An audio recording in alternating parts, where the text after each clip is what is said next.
गणेश जी की प्रियता है दुर्वा। क्या प्रियता है? दुर्वा।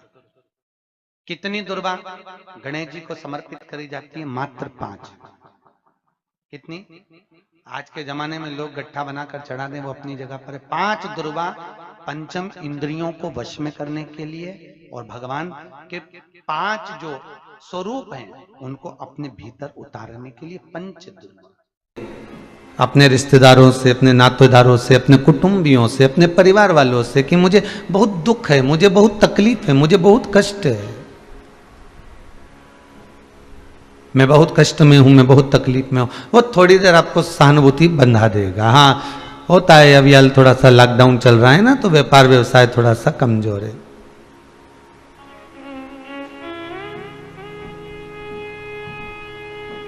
चल जाएगा, अभी 2-4 साल में अच्छा व्यापार हो जाएगा। कोई कहेगा हमारी फैक्ट्री नहीं चल रही, हो जाएगा, समय आएगा जब सहानुभूति सब बंधवा देंगे। कोई रुपया निकाल कर देगा आपको? नहीं। कोई आपकी समस्या का समाधान करेगा? नहीं। उल्टा आपने जिससे कहा है वो 10 जगह जाकर कहेगा, अरे पहले खूब व्यापार चल रहा था तो खूब अकड़ रहा था, खूब अहंकार आ गया था, अब जगत भर में रोता फिर रहा है। व्यक्ति के जीवन में जब दुख आता है तो बैंड बजाने वाले, ढोल बजाने वाले, नगाड़े बजाने वाले कोई दूसरे नहीं होते, अपने ही घर के बजवाते। कोई दूसरा नहीं बजाएगा, डीजे यही बजाएंगे।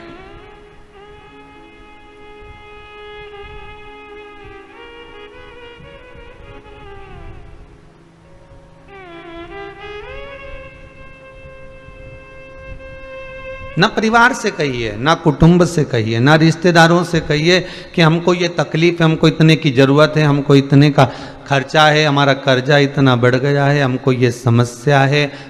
किसी से मत कहो। आप तो हमारे पास में भी आओ ना, अगर कभी योग बने आपका और आप कभी कुबेरेश्वर धाम आए, अभी जब लॉकडाउन वगैरह हट जाए, जब कुछ लॉकडाउन थोड़ा सा ठीक हो जावे, ये सब परमिशन आदि का क्रम हो जावे, तब आप आएंगे ना, तो यहाँ पर आकर हमसे भी मत कहना कि आपको ये समस्या है, हमको भी मत बताना कि आपको ये दुख है आपको, क्योंकि ना हम भी कुछ नहीं कर पाएंगे, हम भी तो आपके जैसे ही हैं। पर हमसे भले मत कहो, परिवार वालों से भले मत कहो, रिश्तेदारों से भले मत कहो, पर एक तुम्हारा है और वो देव अधिदेव महादेव तुम्हारा है। तुम उससे कह दो जाकर कि मुझे समस्या है, मुझे ये दुख है, मुझे ये तकलीफ है।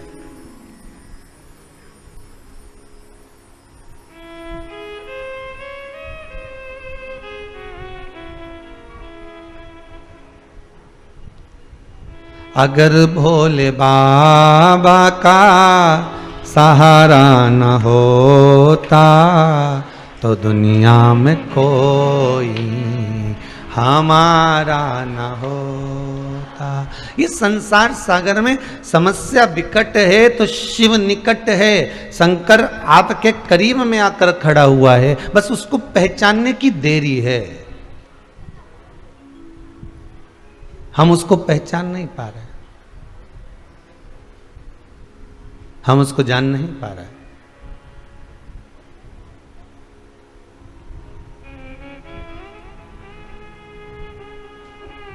किसी रिश्तेदार से मिलने जाते हो अपनी समस्या के लिए, अपने दुख के लिए, अपनी तकलीफ के लिए, तो विश्वास लेकर जाते हो कि नहीं जाते कि वहां से तो मेरी मौसी का छोरा है, खूब पैसा उसके पास में, अगर मैं कहूंगी ना एक बार उससे जाके कि मुझे 20,000 रुपए की जरूरत है, वो दे देगा, विश्वास है मुझे उस पर।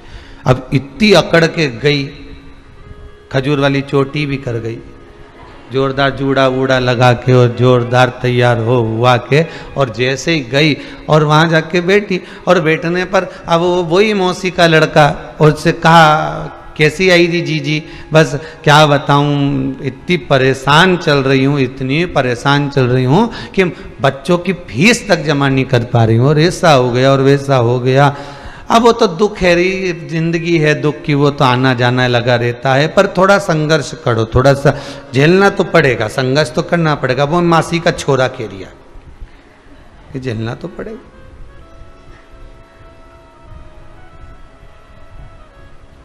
अब मैं कहीं से व्यवस्था कर रही हूं बच्चों की फीस जमा कर हो जाए, उसके लिए कहीं से 10-20 हजार रुपए मिल जाए, फिर उसने संसार में कौन देगा किसी को, मौसी का लड़का कह रहा है, और किसी के यहां जाके कहना भी मत बोल। इसलिए तो मैं कहीं नहीं गई भैया, तेरे पास में आई हूं। तू मेरी मासी का छोरा है, खूब अच्छा तेरा कमाई धंधा पानी चल रहा है, बच्चों के 20,000 रुपए फीस के जमा करना। तू पहले बोल देती मेरे को फोन लगा के, मैं तेरे को भेज देता, पर अभी कली सारा की सारा घर का बीन के और एक मकान ले लिया। अच्छा कुछ नहीं बिल्कुल। अब तो इतना विश्वास लेकर, इतना भरोसा रखकर, इतना विश्वास रखकर, इतनी अकड़ कर तो मौसी के छोरे के यहाँ गई थी। ऐसी अकड़ कर, ऐसी विश्वास लेकर, वो एक खजूर वाली चोटी कर कर दमदारी से मेरे देव अधिदेव महादेव के पास जाती है तो कुछ तो निर्णय दे देता हूं।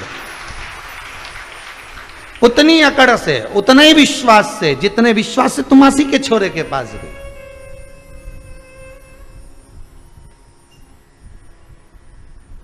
वही विश्वास, वही भरोसा आप जो दूसरे पर करते हो ना, अपनों पर करते हो ना, उतना विश्वास, उतना भरोसा आप देवाधिदेव महादेव पर क्यों नहीं कर पाते भाई? किससे लिए क्यों नहीं कर पाते?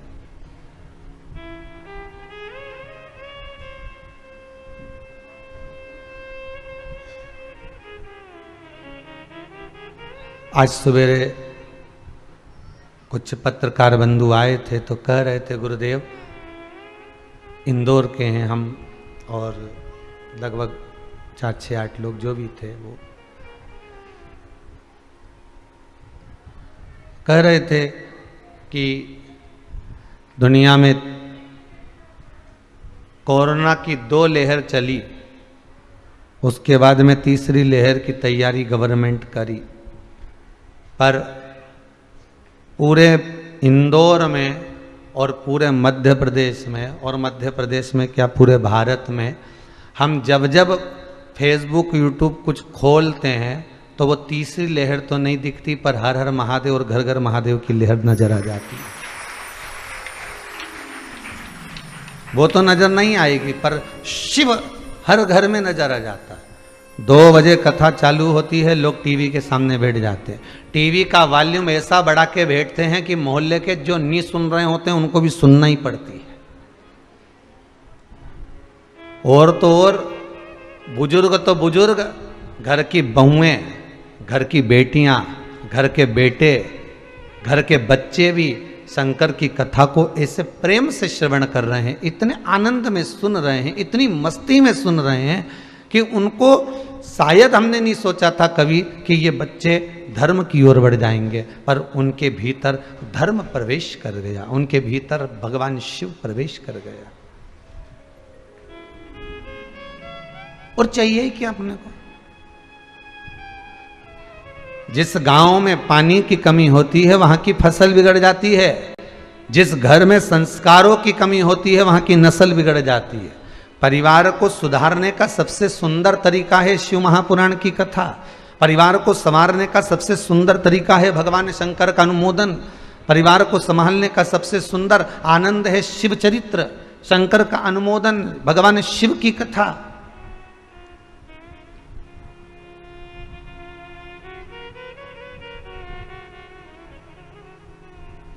आप उस देवाधिदेव महादेव को अपनी चित्तवृत्ति में बिठाओ तो, पर विश्वास रखकर बिठाना, भरोसा रखकर बिठाना। और अगर विश्वास रखकर बिठाया है, भरोसा रखकर बिठाया है, तो शंकर क्यों ना कृपा करेगा?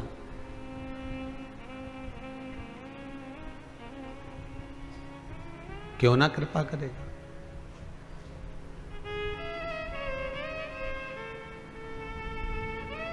सब दूर से आस छूट जाए, हर व्यक्ति से आशा जब समाप्त हो जाए और लगने लगे कि अब कोई साथ देने वाला नहीं है, आंखों में अश्रु आपके अगर आ रहे हैं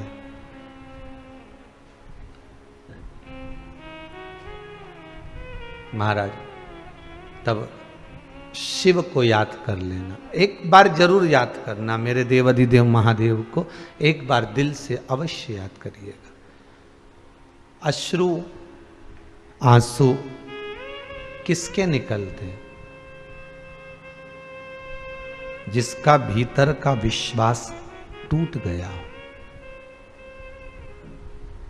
जिसने जगत में सबको अजमा कर देख लिया हो और अंत में भी उसका कोई रिजल्ट सामने नहीं आया, तब वो परमात्मा के पास जाकर फिर रोता है, सदगुरु के पास जाकर, गुरुजन के सामने जाकर, संतजन, साधुजन, तपस्वी जन, साधक, उपासक के पास जाकर, माता पिता के आगे फिर वो रो लेता है, फिर वो रोती है।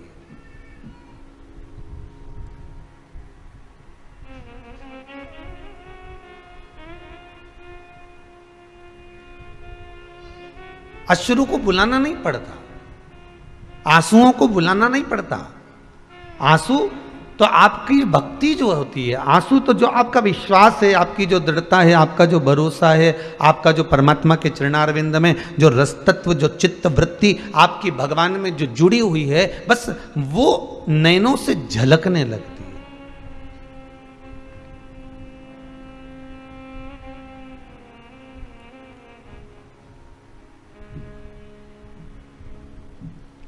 कि लिखन वाले तू हो के दयाल लिखना, मेरे हृदय अंदर सतगुरु दा प्यार लिखना, नैनों में लिखना दर्शन गुरु का, मुख पर गुरु जी दा नाम लिखना, मेरे हृदय अंदर सतगुरु दा प्यार लिखना। क्यों? गुरु तत्व में शिव छुपा हुआ है।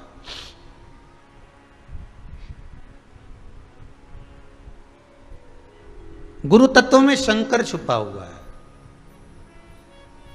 किसी ने एक प्रश्न किया था, हम गुरु पूर्णिमा पे गुरु मंत्र नहीं ले पाए और हमारा कोई गुरु नहीं है और हमारी अवस्था हो गई 72 साल की, अब बताओ हम मर गए तो हमें गुरु मंत्र चाहिए, हमें गुरु मंत्र दो। हम कहे माँ हाथ जोड़ के निवेदन है, कोई भी गुरु मंत्र देने वाला होता है तो गुरु पूर्णिमा पे देता होगा।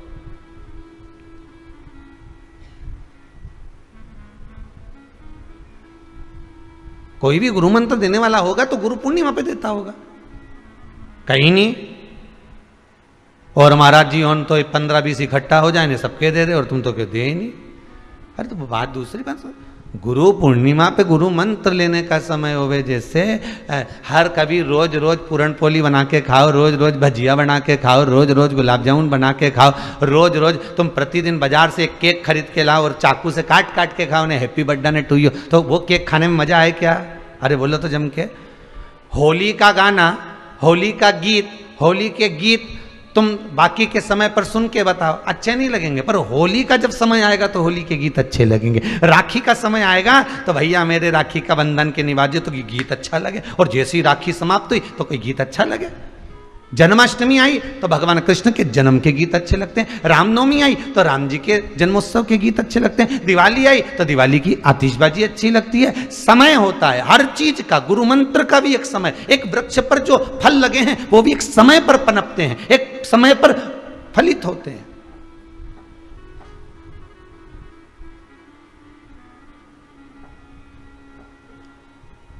अरे राशन की दुकान पे राशन लेने जाओ, कंट्रोल की दुकान पे से चावल और गेहूं लेने जाओ, परमिट दिखाओ, उसके बाद भी वो के टाइम पे आना, 10 बजे से 5 बजे तक खुले हो और रविवार के बंद रहे। ध्यान रखना, समय पे आएगा तो दूंगा। उसी तरह गुरु मंत्र का भी एक समय होता है, तो मंत्र चाहिए। तो हम क्या करें? और आप कहो कि गुरु मंत्र मिले गुरु पूर्णिमा पे, और अगर हम बीच में निपट गए तो, और बिना गुरु मंत्र के ऊपर चले गए तो दोष नहीं लगेगा? तो हमने कहा लगेगा तो सही, तो किसको लगेगा? तो हमने कहा आपको ही लगेगा। तो क्या हमको काहे को लगेगा? हम तो आपके सामने खड़े हैं कि गुरु मंत्र चाहिए और आप बोले कि गुरु मंत्र नहीं दें भैया, और दोष किसको लगेगा? तुमने कहा आपको लगेगा। 72 साल की हो गई तो अभी तक बताते ना गुरु नहीं बनाया।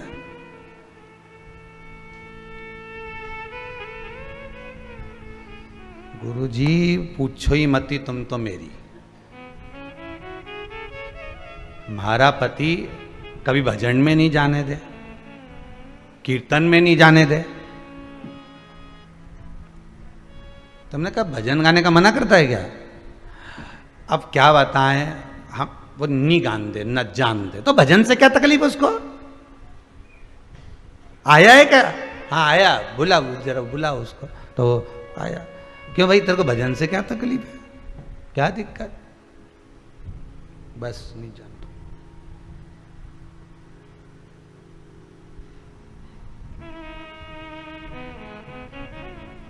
ठीक है, तुम तो ये के गुरु मंत्र दे दो ने जपती रे, हमने कहा मां ये तुझे भजन में नहीं जाने देता ना, मत जा। पति कह रहा है कि मत जा, तुम मत जा। तू घर में बैठकर श्री शिवाय नमस्तुभ्यम तो जप सकती है, मंत्र तो बोल सकती है। ओम नमः शिवाय पंचाक्षर मंत्र का स्मरण कर सकते हो। ओम नमो भगवते वासुदेवाय का स्मरण कर सकते हो। शंकर गुरु है और गुरु शिव है, शिव गुरु है। तो क्यों ना, अगर मंत्र नहीं भी है तो हम जप क्यों नहीं सकते? हम क्यों ना जपें उसको?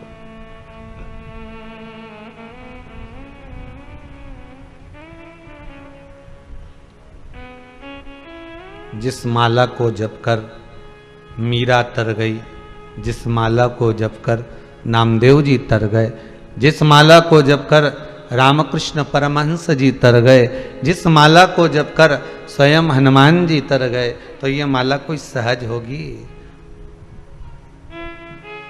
सहज होगी? माला जपी थी मीरा जी ने,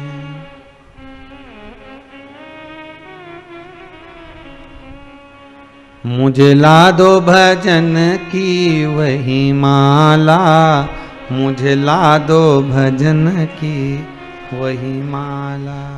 जिस माला को मीरा जपी थी, जिस माला को कर्मा जपी थी, मिल गए उनको नंद लाला, मुझे ला दो भजन की वही माला। जिस माला को मीरा ने, कर्मा ने, नामदेव ने, ध्रुव ने, प्रहलाद ने ना जाने कितनी बार जपा और जपते जपते उन्हें भगवान मिल गए, तो वो माला मैं भी तो जपूं। भगवत स्मरण की वो माला मेरे को जपना है, नाम स्मरण की वो माला मैं जपूं और नाम स्मरण में इतना डूब जाऊं कि भगवान मुझे मिल जाए। तो हमने कहा माता जी आपको अगर मंत्र लेना है तो उस मंत्र को तो आप समय पर लीजिए, पर एक मंत्र शंकर का जपते रहो, राम का, कृष्ण का, किसी का नाम जपते रहो। एक मंत्र के पीछे अगर आप पड़ गए, एक मंत्र को अगर जपते रहे तो यह पक्का है कि तुम्हारे सुख में और तुम्हारे दुख में वो परमात्मा आकर खड़ा हो जाएगा। कोई आए ना आए पर वो जरूर आए।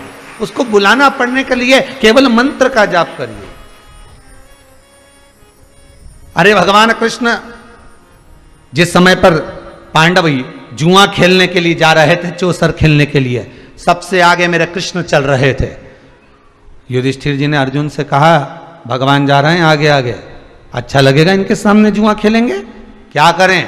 कह दो भगवान से कि आप अंदर मत जाना। तो हाथ जोड़कर अर्जुन ने कह दिया प्रभु कहां जा रहे हो इतनी जल्दी जल्दी? भगवान बोले अब तुम लोग जा रहे हो ना सबकी सब जुआ खेलने, तो मैं तुम्हें देखता रहूंगा, तुम्हारा इंतजार करूंगा, हो वहां पर तुम्हारे चौसर खेलने की जगह पे मैं बैठूंगा। प्रभु आप अंदर नहीं आओगे, आपके सामने हम गलत काम नहीं कर सकते, आपके सामने हम गलत काम नहीं करेंगे, आप अंदर नहीं आओगे।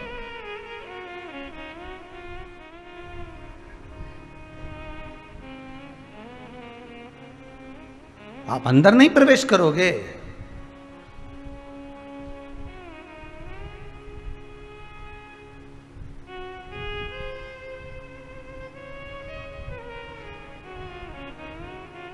देखिए आप पाप कर रहे हो, पुण्य कर रहे हो, छुपाकर कर रहे हो, उसके खाते में लिखा हुआ है। पाप का फल भी, ना तो पाप कभी छुपा है और ना पुण्य कभी छुपा है।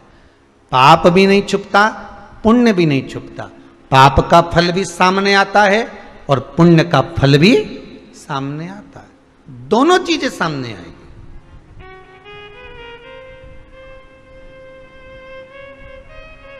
भले आप वो कहते हैं ना, वो मोबाइल में एक वो होता है, वो क्या स्टेटस डालते हैं ना, ऐसा कुछ है ना, या मैसेज डालते हैं, और उसमें व्हाट्सएप पे कई लोगों ने ऐसा ऐसा फंक्शन जोड़ के रखा रहता है कि वो देख भी ले तो भी टिक नहीं आए। ठीक है, देख ही नहीं रहे।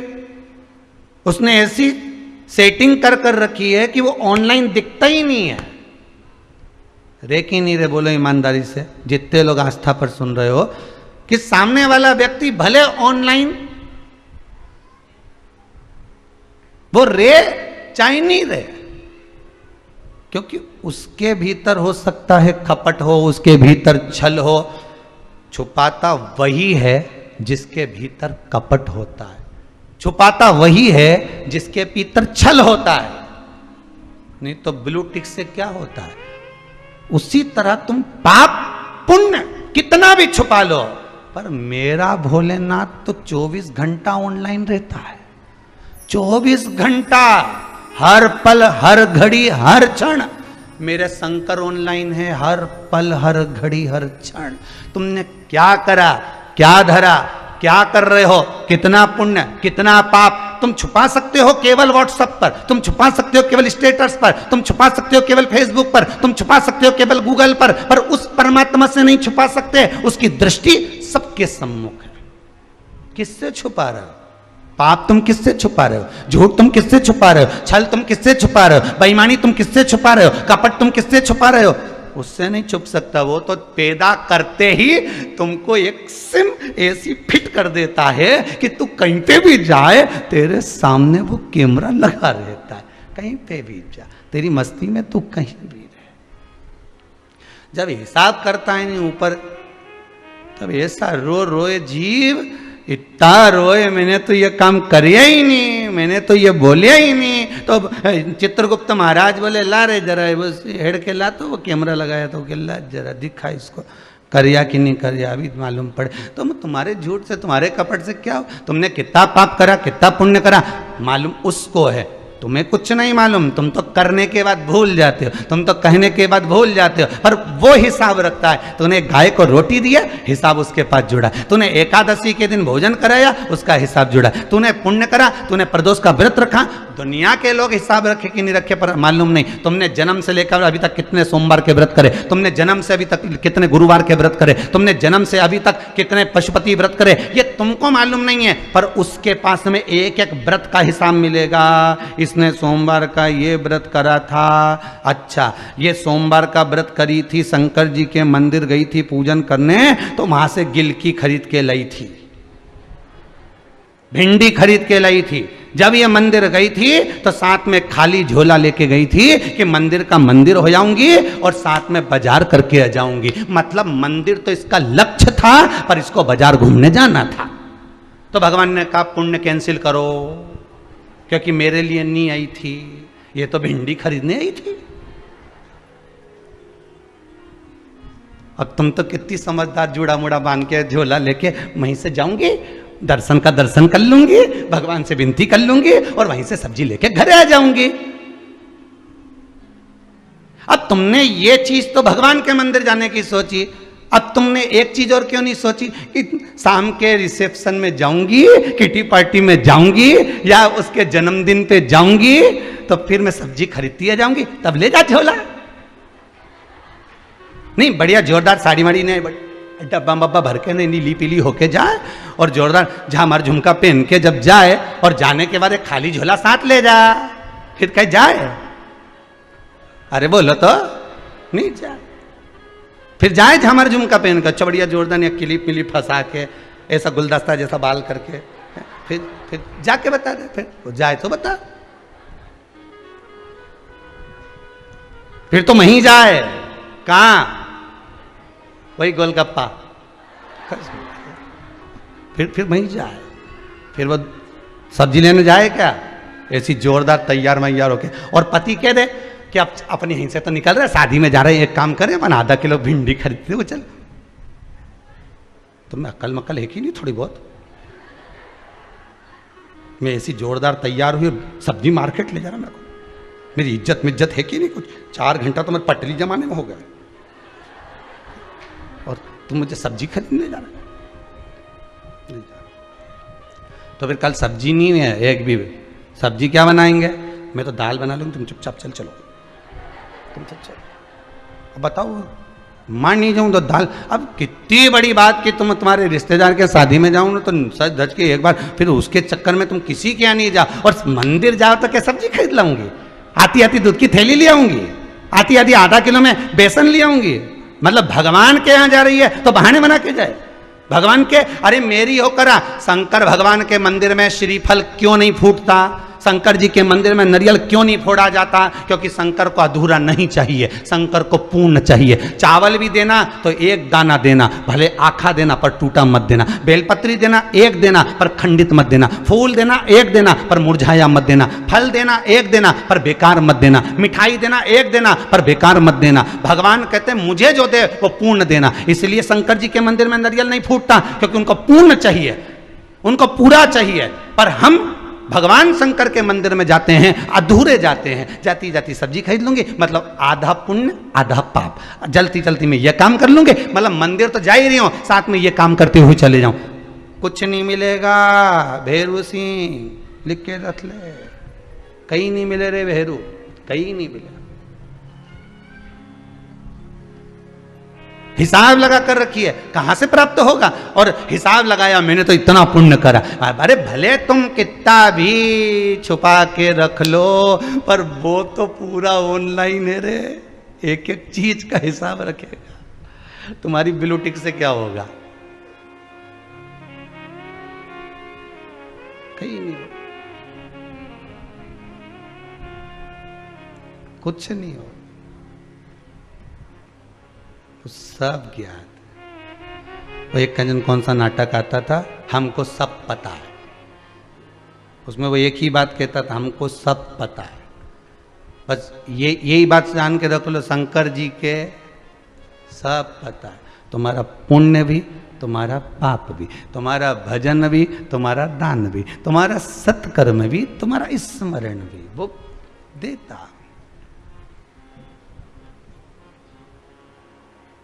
तेरा ही दिया मैंने खाया पिया है, तेरा शुक्रिया है, तेरा शुक्रिया। कितना ही छुपा लो पाप, कितना ही छुपा लो, पाप कभी नहीं छुप सकता। पुण्य करने वाले का पुण्य कभी नहीं छुप सकता।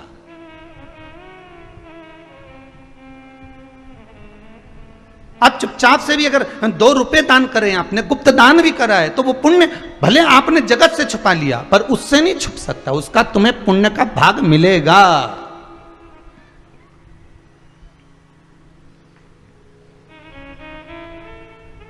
व्रत में बहुत चीजों का ध्यान रखना पड़ता है जीजियों। जितने लोग व्रत शिव महापुराण की कथा को सुन रहे हैं, मेरा करबद्ध हाथ जोड़ के निवेदन है कि उपवास को उपवास मत करो, उपवास को उपहास मत करो। व्रत अगर आप कर रहे हो तो उसके पूर्ण नियम धारण करो। जिसका व्रत करो उसके पूरे होकर रहो। व्रत का मतलब ही यही है। एक प्रश्न है,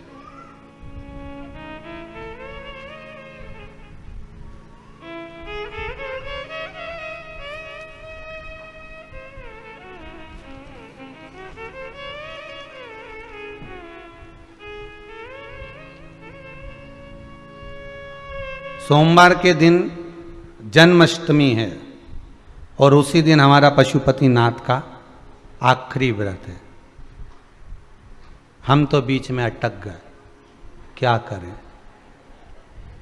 अब तुम्हारी मर्जी, मैं चाहे ये करूं, मैं चाहे वो करूं, मर्जी तुम्हारी है। प्रश्न है, और यह प्रश्न केवल एक का नहीं होगा, ना जाने कितनों का होगा कि मैं पशुपति व्रत भी कर रही हूं और जन्माष्टमी।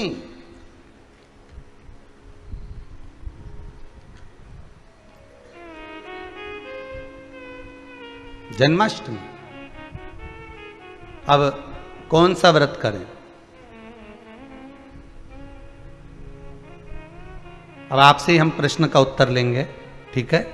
आप सब जितने आस्था चैनल पर कथा सुन रहे हो, इस प्रश्न का उत्तर आपको देना है। एक मौसी जी तुम्हारी रोज रोज आए, हर हफ्ता आ जाए, और एक मामा जी तुम्हारा साल भर में एक बार आए। अब हिसाब तुम बताओ कि सबसे ज्यादा सम्मान तुम वह मौसी जी के दोगे कि वो मामा जी इतना दिन के बाद आया है उसके दोगे? अब जम के बोल दो जरा, मामा जी के दोगे ना कि इतना समय के बाद आया। तो पशुपति व्रत तो तुम 4 पहले से कर रही हो, 3 पहले से कर रही हो, तो एक काम करो, ये जो मामा जी आई दिया है नहीं, ठीक है, समझ गए ना उत्तर में कि और आगे समझा नहीं। हाँ, जैसे तो तुम सब समझदार हो रहे, कथा सुन सुन के समझदार हो गए, इतना तो कथा तुम ही बाँच लो है?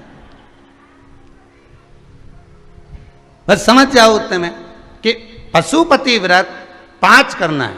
मान लो बीच में रजस वाला धर्म आ जाता है कभी कभी, तो आगे बढ़ता है कि नहीं बढ़ता? व्रत बढ़ता है ना। तो पशुपति व्रत का मतलब यह है कि आप शंकर के पूर्ण हो या फिर कृष्ण के पूर्ण हो। आप जन्माष्टमी का व्रत करना है, भगवान आए हैं, जन्माष्टमी का व्रत कर रहे हो तो पूर्ण तरह से जन्माष्टमी का व्रत करो। सोमवार पशुपति व्रत अगले सोमवार कर लूंगी, बाबा कराएगा। हो सकता है जिस कामना से तुम पशुपति व्रत उठाई थी वो कामना पूरी होने में थोड़ा समय लग रहा होगा, तो भगवान ने कहा थोड़ा रुक जा, एक व्रत और आगे बढ़ा ले। ये भगवान करा रहा है, नहीं तो भगवान को क्या पड़ी थी ने सोमवार के जन्माष्टमी कराने की, रविवार के नहीं करा देता। हर चीज में अच्छा सोचो, गलत तो अपने सोचना ही नहीं। क्यों गलत सोचें अपन? कोई बुराई भी करे ना अपनी, कोई निंदा भी करे, कोई कितना भी गलत बोले, गालियों पर गालियां दे, अपशब्द पर अपशब्द दे, ताने पर ताने दे, बुराई पर बुराई करे, निंदा पर निंदा करे, कितना ही करे, अपना ही खाए और अपने कोई गालियां दे, अपने कोई अपशब्द दे, तो भी तुम्हारे मुख से अपशब्द नहीं निकलना चाहिए। तो भी कहो भगवान ने गजब करा, इसको पैदा कर कर मेरे पास भेज दिया। ये बड़ी कृपा भगवान की हुई, जो कम से कम मुझे कोई तो मिला ताने देने वाला, मुझे कोई तो मिला अपशब्द कहने वाला। जब मैं छोटी थी, जब मैं छोटा था, तब दुनिया के लोग माता पिता भी 2 मार कर चले जाते थे, अपशब्द कह देते, तब कोई कहता ही नहीं है। कम से कम ये तो मिला है। उसमें अच्छा ढूंढ लो, उसमें श्रेष्ठ ढूंढ लो। व्रत करो तो श्रेष्ठता से करो, पूर्ण समर्पित होकर। शंकर भगवान को पूरा नारियल चढ़ता है, टूटा हुआ नहीं, फूटा हुआ नहीं, पूर्ण चढ़ता है शंकर भगवान को कि पूर्ण दिया, अधूरा नहीं। फल भी दिया तो पूर्ण दिया, अधूरा नहीं। शिव को फल भी टुकड़े होकर नहीं चढ़ते, शंकर को पूर्ण फल चढ़ता है, पूर्ण।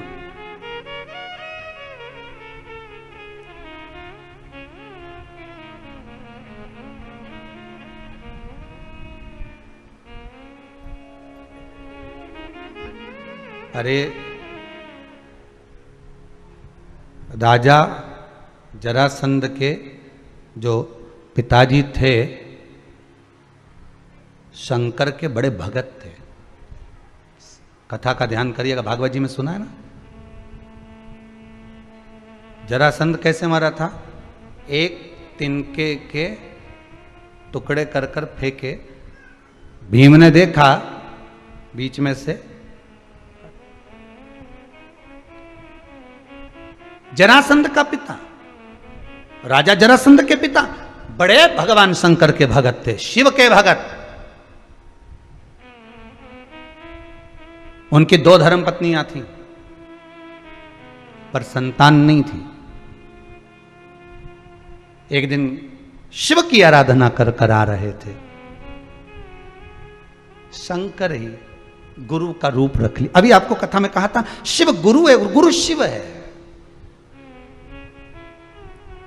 अगर गुरु ने कह दिया कि बाबा कृपा कर दिया, 2 महीना 3 महीने में तेरा ये काम हो जाएगा, शंकर ने करुणा कर दी, आशीर्वाद मिल गया, तो वचन पर विश्वास करो कि वो बोला है तो शंभु ही बोला है, और शंभु बोला है तो गुरु ही बोला है।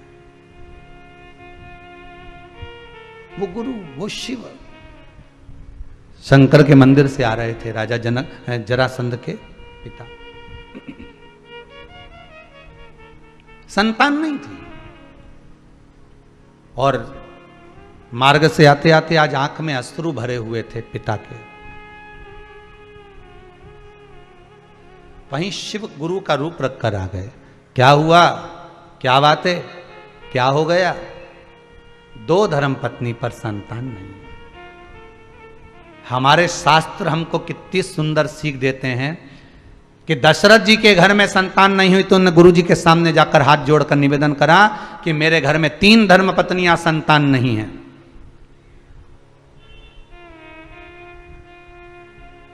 नंद बाबा के यहां संतान नहीं तो उन्होंने श्रावणी करने पधारे ब्राह्मणों से निवेदन करा, संतों से निवेदन करा कि मेरे घर में संतान नहीं। और एक हमारे संतान नहीं, या कोई तकलीफ है, या कोई कष्ट है, या कोई बीमारी है, या कोई रोग है, तो हम गुरु से नहीं कहते, हम गुरु के पास जाकर नहीं कहते। हम तो सबसे पहले ये जो ढोंग करने वाले होते हैं, प्रपंच करने वाले होते हैं, ये जो तुम्हें लूटने वाले होते हैं कि आओ और देकर जाओ, जो तुम्हें लूटते रहते हैं दिन रात, मैं तेरे को ये बना कर दे दूंगा, मैं तेरे को ये डोरा दे दूंगा, मैं तेरे को भभूति दे दूंगा, मैं तेरे को ये प्रदान कर दूंगा, तुम बस ले जाना, फेंक देना, ऐसा हो जाएगा। तो ये हम केवल बर्बाद हो रहे हैं।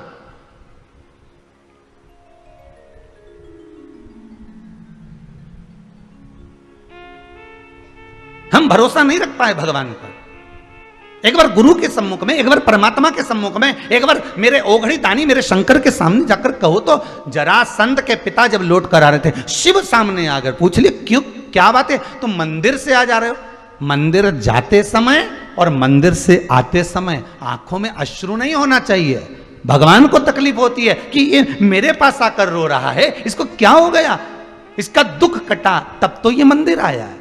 व्यक्ति गुरु के दरवाजे, मंदिर की चौखट पर या परमात्मा के दर्शन करने तब पहुंचता है, किसी अच्छी जगह पर, भगवत भजन की जगह पर तब पहुंचता है। शिव महापुराण में, राम कथा में, भागवत कथा में व्यक्ति तब पहुंचता है जब उसका दुख भगवान काटना प्रारंभ कर देता है कि अब इसका दुख कटना प्रारंभ हो गया। अगर मंदिर जा रहे हो, देवालय जा रहे हो, कथा में जा रहे हो, सत्संग में जा रहे हो, भगवान की कथा में पहुंच रहे हो, तो समझ लेना कि भगवान ने अब तेरा दुख काटना प्रारंभ कर दिया। तो जैसे जैसे चलकर जा रहा है, जैसे जैसे अनुमोदन कर रहा है, जैसे जैसे स्मरण कर रहा है, वैसे वैसे तेरा दुख कटते चले जा रहा है। आपको अगर भगवान बुला रहा है, भगवान अपने पास बुला रहा है, भगवान के करीब में वही जाता है जिसका दुख कट रहा होता है।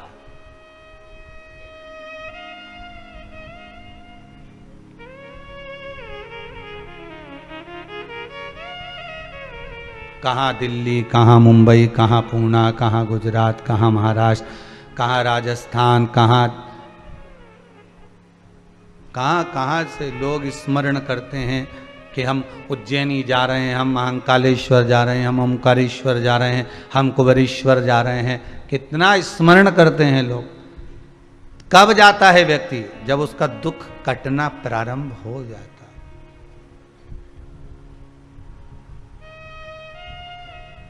है। दुख कटना प्रारंभ होगा मतलब भगवान ने तुम्हें याद किया। याद किया मतलब दुख कटेगा, ये पक्का है। भगवान को आखा दो, श्रीफल दिया, आखा दिया, फल दिया, आखा दिया। अब जरासंध के पिता जब लौट कर आ रहे थे तो पूछ लिया, तुम रो क्यों रहे हो, तुम्हारे रोने का कारण क्या है? जरासंध के पिता ने कहा, आज मैंने संतान के लिए जो व्रत करा कि मेरे घर में औलाद नहीं, संतान नहीं, मेरी दोनों धर्म पत्नियां घर पर इंतजार कर रही होंगी, मेरे अन्न का भाग नहीं खाया, केवल फल का आहार मुझे करना है, मेरे घर में संतान नहीं है। शंकर भगवान जो गुरु का रूप रख कर आए थे, उन्होंने कहा, काय को टेंशन लेता है, काय को चिंता करता है, क्यों चिंता कर?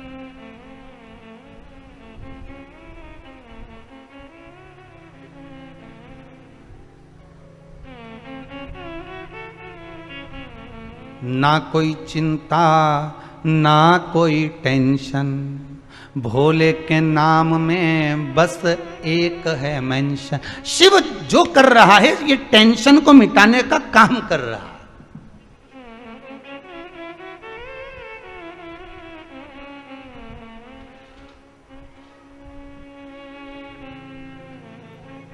शिव चिंता मिटा देता है।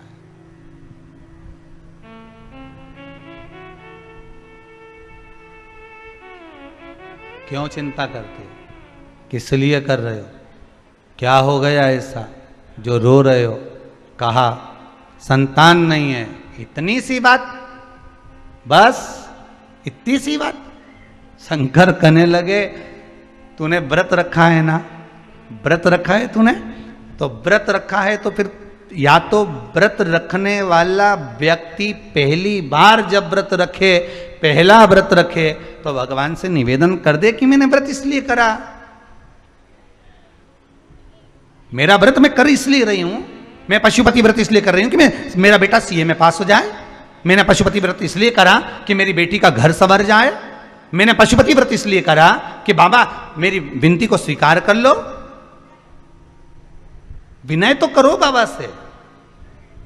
मैंने सोमवार व्रत करा, मैंने मंगलवार व्रत करा, मैंने गुरुवार व्रत करा, मैंने शुक्रवार, मैंने शनिवार, मैंने ये सारे व्रत करे आपने, तो बाबा से निवेदन तो करो। बस अब मत रो। अब क्यों रो रहे हो? कितना सुंदर कहा है कि जरासंध के पिता से शंकर गुरु का रूप रखकर करे कि अब क्यों रो रहा है, किस लिए?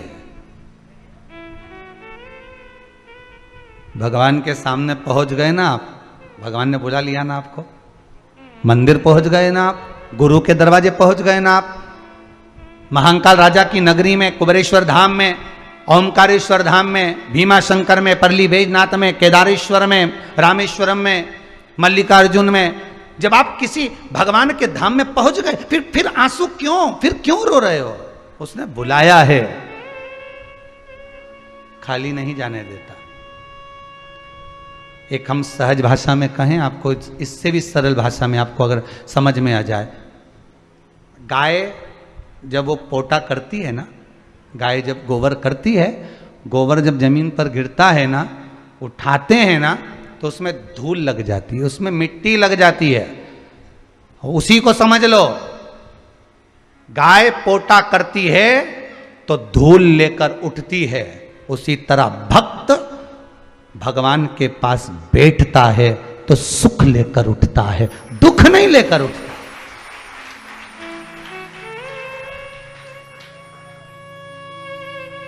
सतगुरु के पास जाकर, गुरु के चरणों में पहुंचकर, तीर्थ में पहुंचकर, भगवान की चौखट पर पहुंचकर आप दुख लेकर नहीं जाओगे, आप सुख लेकर जाओगे।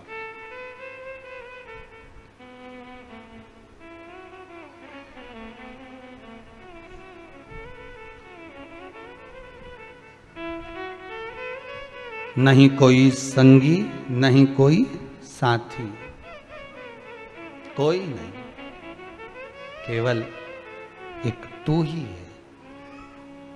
आप अगर आकर गिरे हो, आप आकर अगर बैठे हो, आप आकर अगर भगवान की चौखट पर पहुंचे हो, आप अगर उसके सामने दंडवत कर रहे हो, प्रणाम कर रहे हो, उससे विनती कर रहे हो, आस्था चैनल के सामने, टीवी के भी सामने बैठे हो, मोबाइल पर भी अगर कथा सुन रहे हो, फेसबुक यूट्यूब पर भी कथा श्रवण कर रहे हो, तो आप इस दिल से नमन करना उस शंभु को, उस कुबेरेश्वर धाम को, मेरे बाबा देवादिदेव महादेव को, कि तेरे बल पर इस कथा को सुन रहा हूं, इतना विश्वास रखकर कथा सुन रहा हूं। रोज सीवर वाला महाराज कहता है शंकर पर भरोसा रखो। बाबा मैं इतनी दूर नहीं जा सकती, पर अरदास तो कर सकती हूँ, नमन तो कर सकती हूँ, तुझे कह तो सकती हूँ, तुझे बोल तो सकती हूँ कि तू अब मेरी विनती को स्वीकार कर लेना।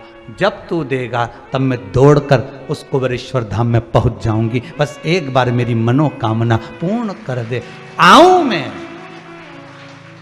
आऊं। आज कोई माता जी आई थी मिठाई का डब्बा लेकर, कह रही थी गुरुदेव जिस कार्य के लिए मैं पहले आई थी मेरा वो कार्य हो गया। अब काय के लिए आई हूँ? कहाँ, जबलपुर से थी शायद, बैठी होगी कहीं ना कहीं। कहाँ? हाँ ये कहाँ से आई हो? जबलपुर से। जिस कार्य के लिए आई थी मेरा कार्य पूर्ण हो गया। अब केवल आई हूं तो केवल कथा लेने के लिए आई हूं, मुझे कथा चाहिए। ये बाबा की कृपा है। बैठो बहन बैठो। ये बाबा कृपा करने वाला, ओ घड़ी दयालु दातार करुणा सागर है। वो सहज नहीं है महाराज, देने वाला वो दे रहा है। विश्वास है तो मेरा शंभु है, विश्वास नहीं तो शंभु भी नहीं। मानो तो मैं गंगा माहूं, ना मानो तो बहता। आप तो टीवी के सामने भी बैठे हो ना भाई, आप तो मोबाइल पर भी कथा सुन रहे हो ना मेरी बहनों मेरे भाई।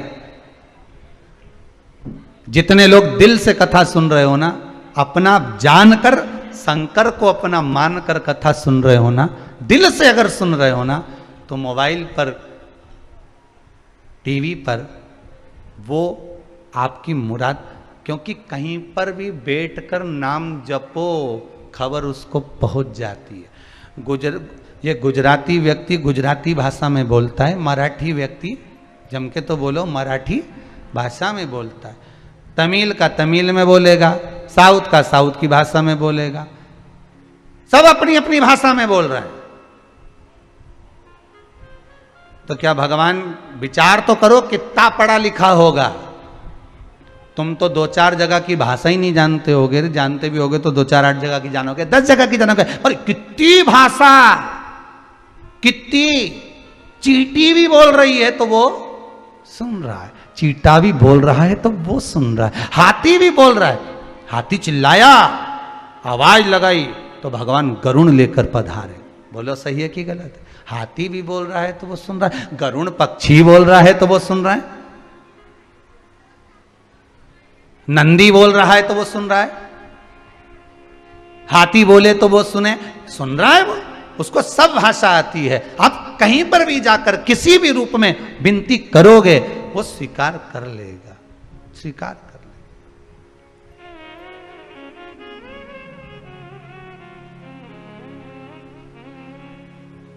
जरासंध के पिता से पूछा तू क्यों रो रहा? कहा संतान नहीं। बस इतनी सी बात, संतान नहीं, इतनी सी बात के लिए रो रहा है? हाँ, संतान नहीं है इसलिए रो रहा हूं। भगवान ने कहा चिंता मत कर। क्यों चिंता करता है? शंकर ने कहा ये आखा फल है, एक फल मैं तुझे दे रहा हूं। अब शिव को भी पूर्ण फल पसंद है तो भक्त को भी वो पूर्ण ही देता है, अब पूर्ण नहीं देगा। ये फल ले, इस फल को रात्रि होने से पहले तेरी धर्म पत्नी के पास भेज दे, वो खाएगी, गर्भ ठेर जाएगा। शंकर का प्रसाद रात भर नहीं रखा था, इसलिए शिव जी ने कहा ये फल ले, रात्रि होने से पहले ये फल पहुंच जाना चाहिए तेरी पत्नी के पास। अब जहां जरासंध के पिता तप करने गए थे वहां से घर तो ना जाने कितने कोसों दूर था, कैसे जाएगा, कैसे पहुंचेगा, कैसे जाएगा?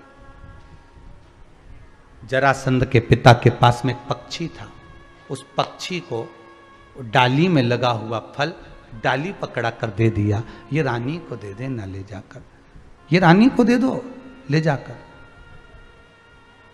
और रानी को ले जाकर दो, रानी से कहना ये फल भेजा है खा लेना, गर्भ ठेर जाएगा।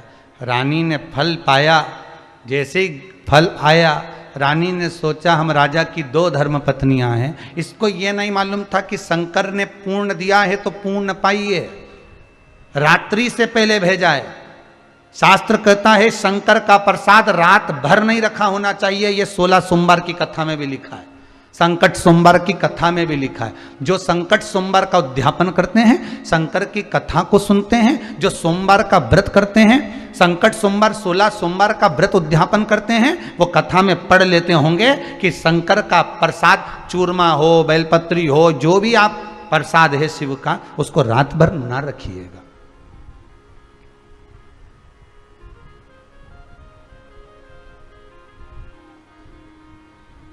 केवल शिव महापुराण की बेलपत्र, वो भी विराम के दिन की। कौन से दिन की?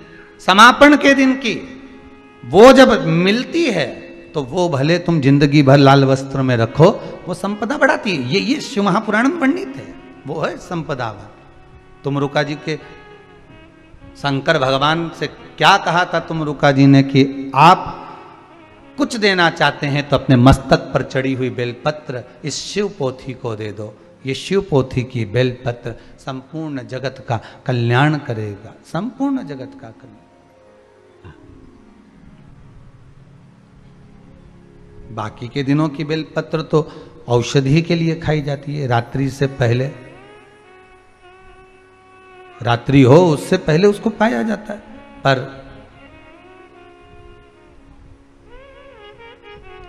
प्रसाद रात भर नहीं रखना। शिव महापुराण का, शंकर के अनुमोदन का, शिव के स्मरण का, शंकर मंदिर का आप पाना है तो वहीं पर पा लीजिए, दे वो लाओ दे दीजिए।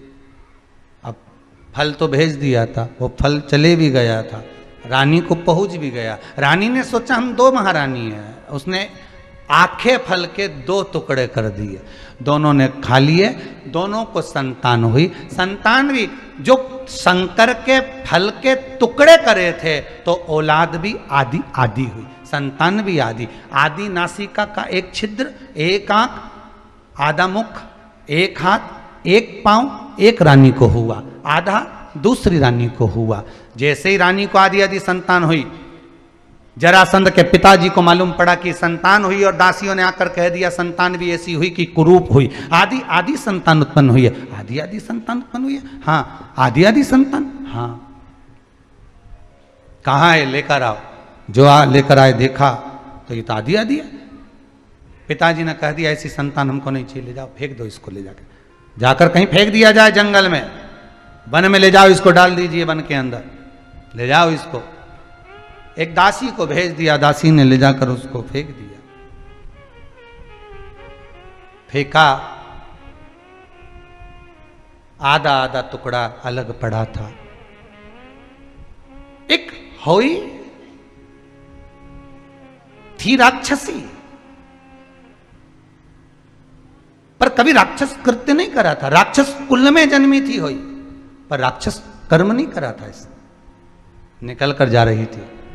इसकी शिव भक्ति बड़ी प्रबल थी, इसकी तप साधना बड़ी प्रबल थी। इस होई राक्षसी ने दोनों बच्चों को देखा तो अलग अलग थे। इसने अपने तप बल से बाबा देव अधिदेव महादेव से प्रार्थना कर कर दोनों को जोड़ दिया।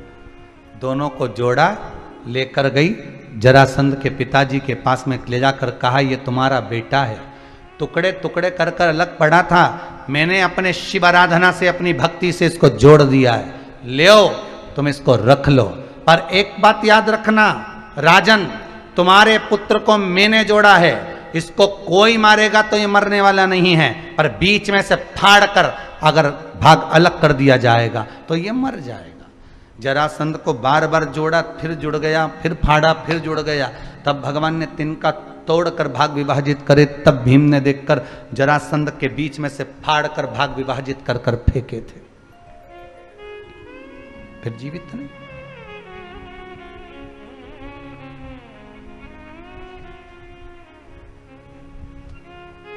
जरासंध के पिताजी ने उस होई का सम्मान करा, सत्कार करा, पूजन करा। वही होई मरे हुए पुत्रों को जीवित करने लगी, इसलिए वो होई माता हो गई, अहोई अष्टमी हो गई, जिसका व्रत माताएं करती हैं। अहोई अष्टमी का माताएं भी व्रत धारण करती हैं, अहोई अष्टमी का, फिर वो अहोई अष्टमी हो गई। उसका व्रत माताएं धारण करने लगी, उसका पूजन, व्रत, साधना, तप करने लगी।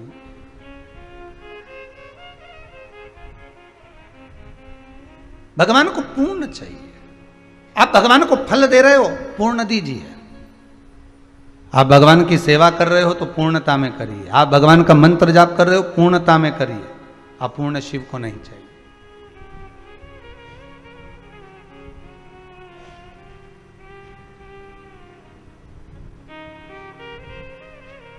पूर्ण चाहिए। और जब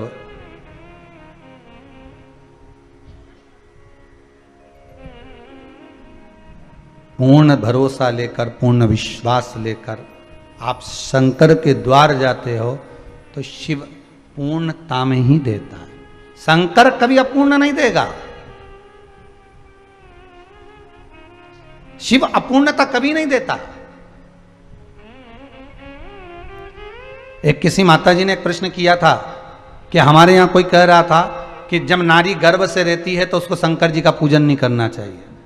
तो उन माता जी से हमने लिखकर भेजा था कि हमको ये जरूर बता देना कि कौन से शास्त्र में कहाँ लिखा हुआ है कि शिव की आराधना ना करें। गर्भस्थ नारी भी शंकर की आराधना कर सकती है।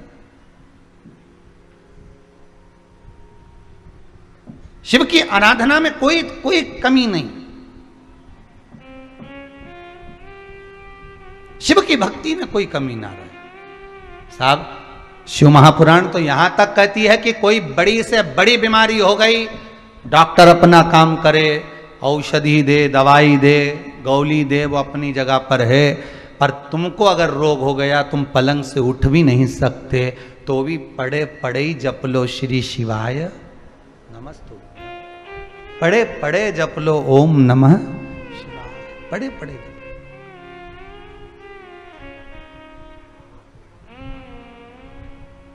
बड़े बड़े, क्योंकि वो शंकर बड़ा अजब है, बड़ा गजब। अजब है भोलेनाथ ये दरबार तुम्हारा, दरबार तुम्हारा। अजब है भोलानाथ ये दरबार,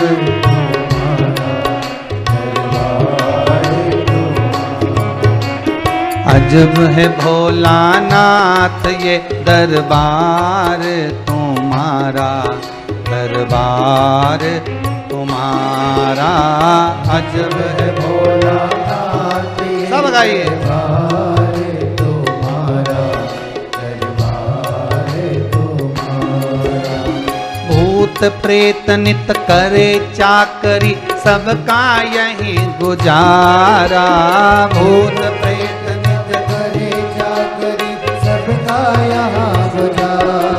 ओ अजब है भोलानाथ ये दरबार तुम्हारा, दरबार तुम्हारा। अजब है भोलानाथ ये दरबार तुम्हारा, दरबार तुम्हारा।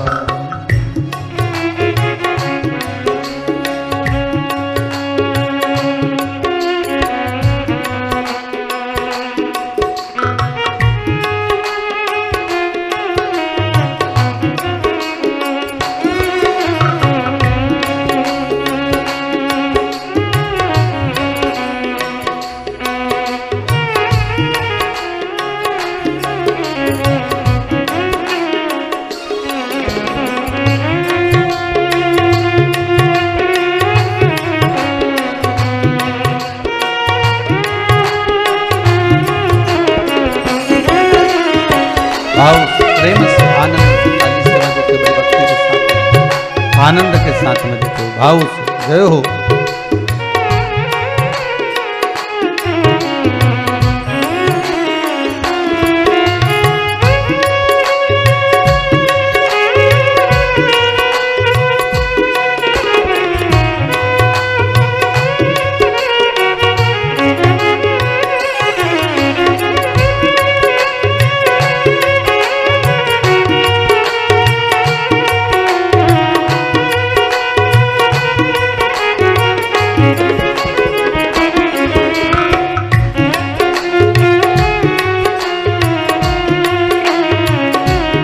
शंभो हे शंकर, हे त्रिकालदर्शी।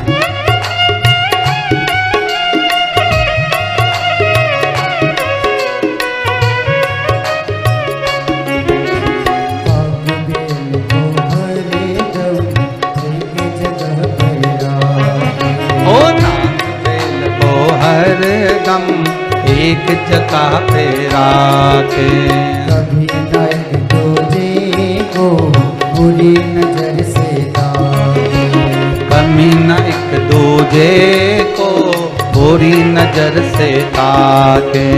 कहीं और नहीं देखा हमने ऐसा गजब नजारा, कहीं और ना देखा हमने ऐसा गजब नजारा। अजब है भोलेनाथ ये दरबार तुम्हारा, दरबार तुम्हारा। ओ अजब है भोलानाथ ये दरबार तुम्हारा, दरबार तुम्हारा। भूत प्रेत नित करे चाकरी सबका यहाँ गुजारा।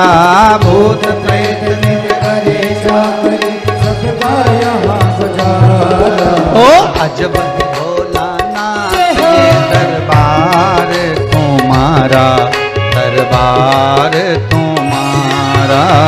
अजब है भोलानाथ ये दरबार तुम्हारा, दरबार तुम्हारा। ओ जय भोला भंडारी गौरा के त्रिपुरारी।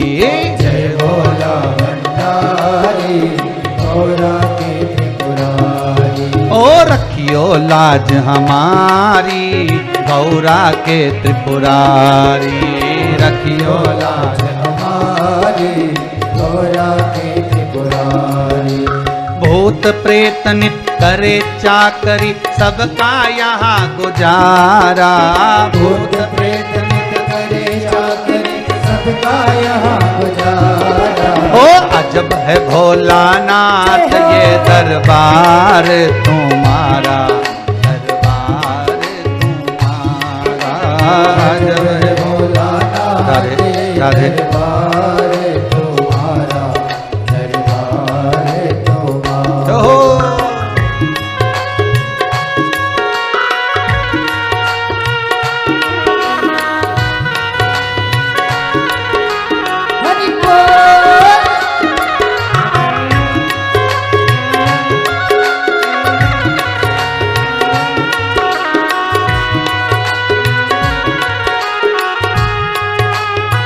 बड़े प्रेम से,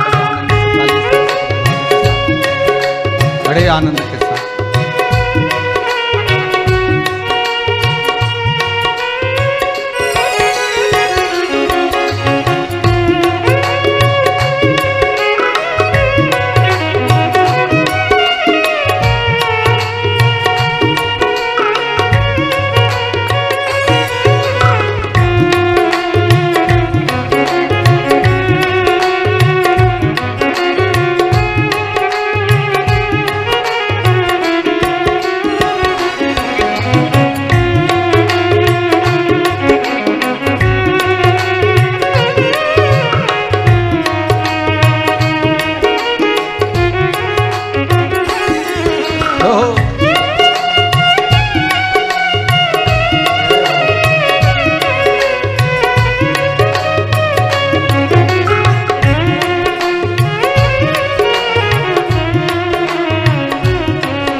अरे गणपति राखे चूहा सर्प कभी नहीं छुआ।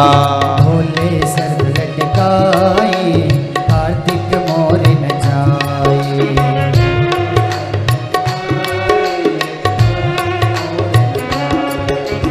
आज का कानून नहीं है तेरा अनुशासित है सारा। आज का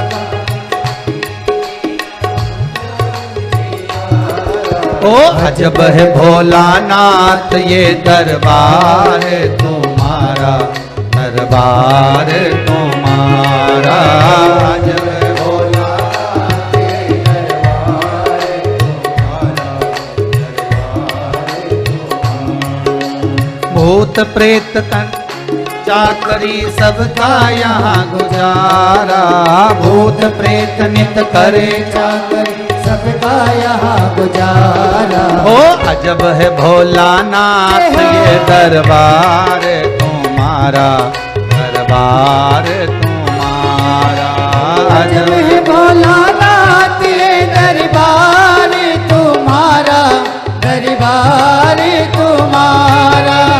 अजब है भोलानाथ ये दरबार तुम्हारा, दरबार तुम्हारा। अजब है भोलानाथ ये दरबार तुम्हारा, दरबार तुम्हारा, दरबार तुम्हारा, दरबार तुम्हारा, दरबार तुम्हारा, दरबार तुम्हारा।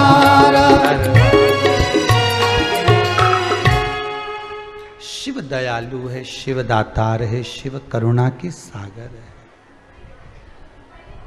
आप व्रत भी कर रहे हैं तो पूर्णता में करिए, आप स्मरण भी कर रहे हैं तो पूर्णता में करिए, मंत्र जाप भी कर रहे हैं तो पूर्णता में करिए। शिव उसको स्वीकार करेगा, भगवान उसको स्वीकार लेंगे। कितना सुंदर लिखा है कि व्यक्ति दान भी करे तो पूर्ण करे। क्या करे? दान।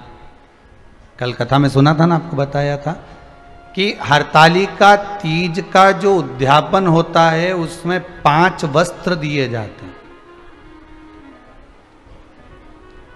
कई कई माताएं बड़ी चतुर होती है, तीर्थ करने जाती है तो साथ में कपड़े ले जाती है दान करने के, तो कुर्ता तो दे देती है एक पंडित जी को, धोती दे देती है दूसरे को।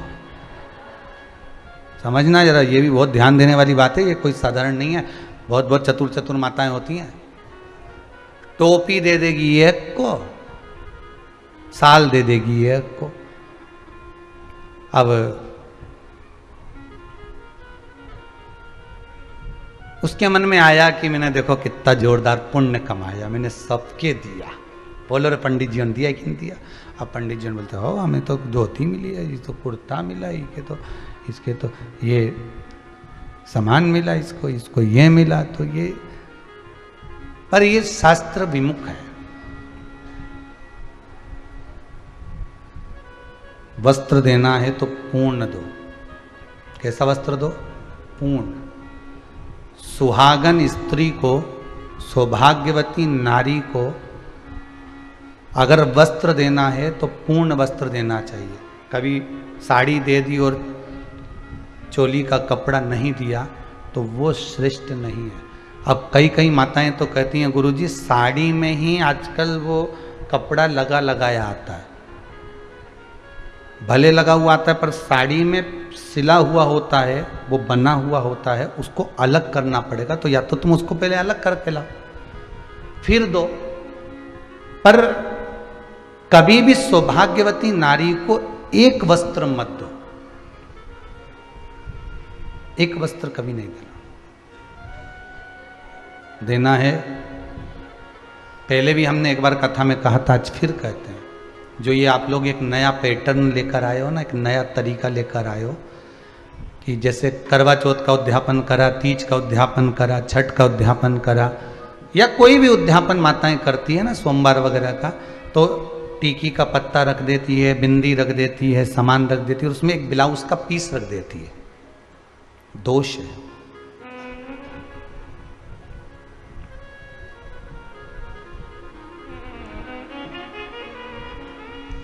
फिर माताएं कहती है कि हमको दुख क्यों झेलना पड़ रहा है, हमको ये कष्ट क्यों आया, हमने तो उद्यापन अच्छे से करा, हमने तो ये उद्यापन बहुत अच्छा करा था, फिर भगवान ने हमारे साथ ऐसा क्यों किया, किस लिए किया? उसका दोषी परमात्मा नहीं, उसके दोषी आप हो। आपको अगर वस्त्र देना था तो वस्त्र पूर्ण 2 देना था। एक अकेला वस्त्र तो जब जीव के प्राण छूटते हैं तभी जाता है।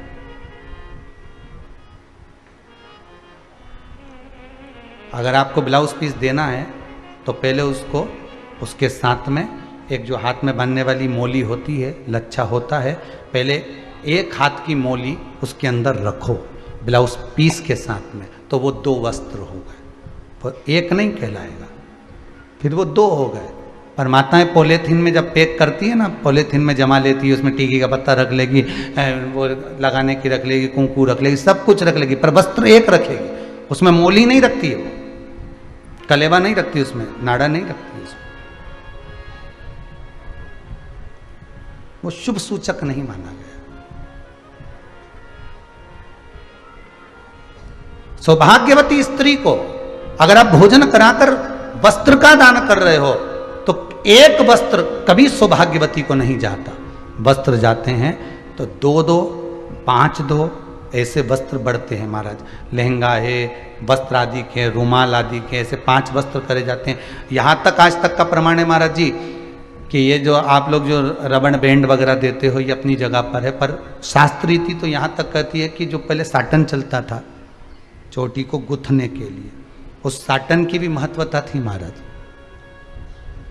भविष्य पुराण को उठाइए और भविष्य पुराण को उठाकर देखिएगा, कभी मौका मिल जाए आपको और आपके पास में अगर भविष्य पुराण की किताब हो, पोथी हो, पुराण हो तो उसको पढ़कर देखना एक बार। उसमें वर्णन आता है कि 5 वस्त्र में वो साटन भी गिना जाता है स्त्री के। कारण क्या था? तो कहते हैं जो साटन का दान देते थे, रिबिन उसको कहते, साटन का रिबिन बोलते हैं उसको, तो उसका जब दान देते थे तो जो परिवार टूट रहा होता था, जिसके परिवार में सास बहू देवरानी जेठानी की लड़ाई होती थी, परिवार टूट रहा है, विभाजन की ओर चले जाता है, तो साटन का दान करने से परिवार जुड़ जाता था, इसलिए साटन दिया जाता था। अब आज के समय में तो कौन दे, फैशन है महाराज, थोड़ा वीआईपी चीज दो, तो भगवान भी क्या वीआईपी में जा, भगवान भी कर दे वीआईपी, चलो चल।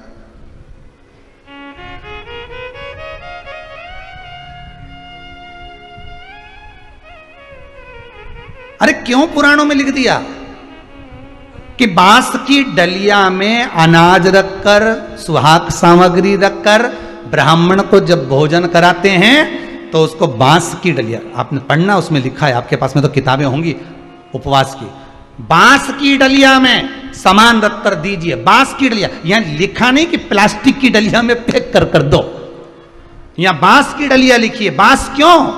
क्योंकि बांस शुभ कार्य का सूचक होता है। जब विवाह होता है तो बांस का मंडप लगता है, शुभ कार्य का सूचक होता है। बांस वंश की वृद्धि करता है। उद्यापन करने वाली नारी बांस की टोकरी में, बांस की पिटारी में सामान रखकर जब सौभाग्य का देती है तो जैसे बांस की टोकरी एक दूसरे से गुथी होती है महाराज, और उस बांस के छोटे छोटे से रर्रे निकले होते हैं, हल्के से ले तो वो चुभ जाते हैं, उसी तरह जो दूसरी बांधाएं आती है बांस की टोकरी, उसको दूर भगाकर अखंड सौभाग्य प्रदान करती है, इसलिए बांस की पिटारी लिखी गई है। उद्यापन में प्लास्टिक की पिटारी नहीं लिखी है, प्लास्टिक की कोई डलिया नहीं लिखी है। अब ये तो फैशन की बात है, बांस की लाएंगे, कौन घर में यूज करे नहीं करे, तो फिर तो तुम्हारा मन है, आगे मर्जी आपकी।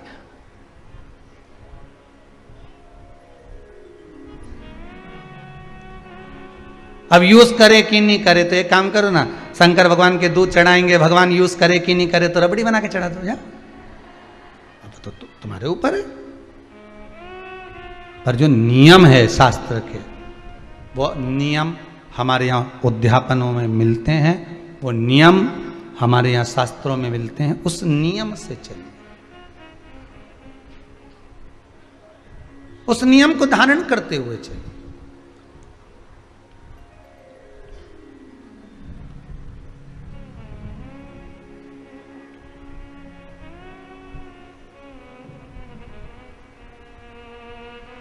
और उस नियम को जब धारण करते हुए चलोगे तो जीवन का एक सुख प्राप्त होगा, जीवन का एक आनंद प्राप्त होगा।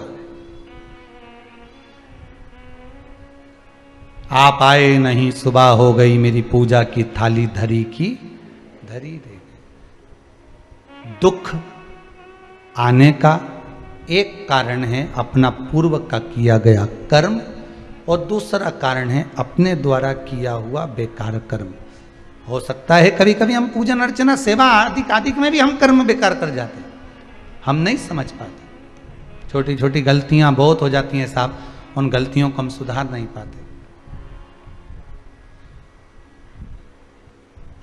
उन गलतियों को हम सुधार नहीं पाते। वस्त्र का दान देना है, आप किसी को, ब्राह्मण 4 बेटे हैं तो आप बन सके तो पूर्ण 5 वस्त्र जो लिखे हैं वैसा दीजिए, नहीं बन सकता तो 2 वस्त्र दीजिए, भले कुर्ता पजामा दो, धोती कुर्ता दो, चाहे उसके साथ में एक रुमाल रख दो, पर वस्त्र 2 होना चाहिए, चाहे पुरुष को दो चाहे स्त्री को दो, और उद्यापन में दो तो 5 दो। कितने देना है? 5 वस्त्र का दान। कन्यादान में हमारे मौसा जी स्टील की टंकी दे रहे हैं। बर्तन कितना हुआ? जम के बोलिए जरा। 1 स्टील की टंकी दे रहे हैं। अब कन्यादान कराने वाले पंडित जी से उस कन्यादान का महत्व पूछिए कि कन्यादान करते समय 5 वस्त्र का, 5 बर्तन का, 5 वस्तुओं का प्रमाण वर्णित है। यहां तक शास्त्र कहता है जब कोई मरता है तो उसको शमशान में जब अग्नि देते हैं, अग्नि देने के बाद जब उसका क्रम पूरा हो जाता है, मस्तिष्क में ले जाकर जब वो घी का जो बांस बांधा जाता है, वो क्रम भी जब उसका पूर्ण कर दिया जाता है तो 5 लकड़ी का भी विधान है महाराज। एक संविधा का विधान नहीं है कि मरने वाले को 1 लकड़ी दो, 5 संविधा देकर आई है।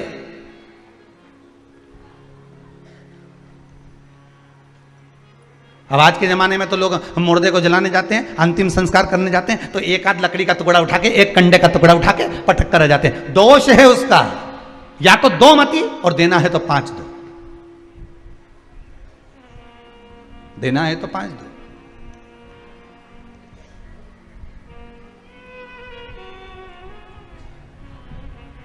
फिर लोग कहते हैं हम उनके अंतिम संस्कार में गए थे, वहां से जब से आए ना तो ना जाने क्या हुआ, ऐसा ना जाने बेचैनी लग रही है, ना जाने कुछ ऐसा हो गया, मन नहीं लगे, ना जाने क्या हो गया, व्यापार नहीं चले। कारण जल्दीबाजी में 1 टुकड़ा लकड़ी का उठाया, 1 कंडे का टुकड़ा उठाया, 1 गोबरी का टुकड़ा उठाया, देकर आ गए। 5 अग्नि का दान, 5 संविधा का दान शास्त्र वर्णन करता है,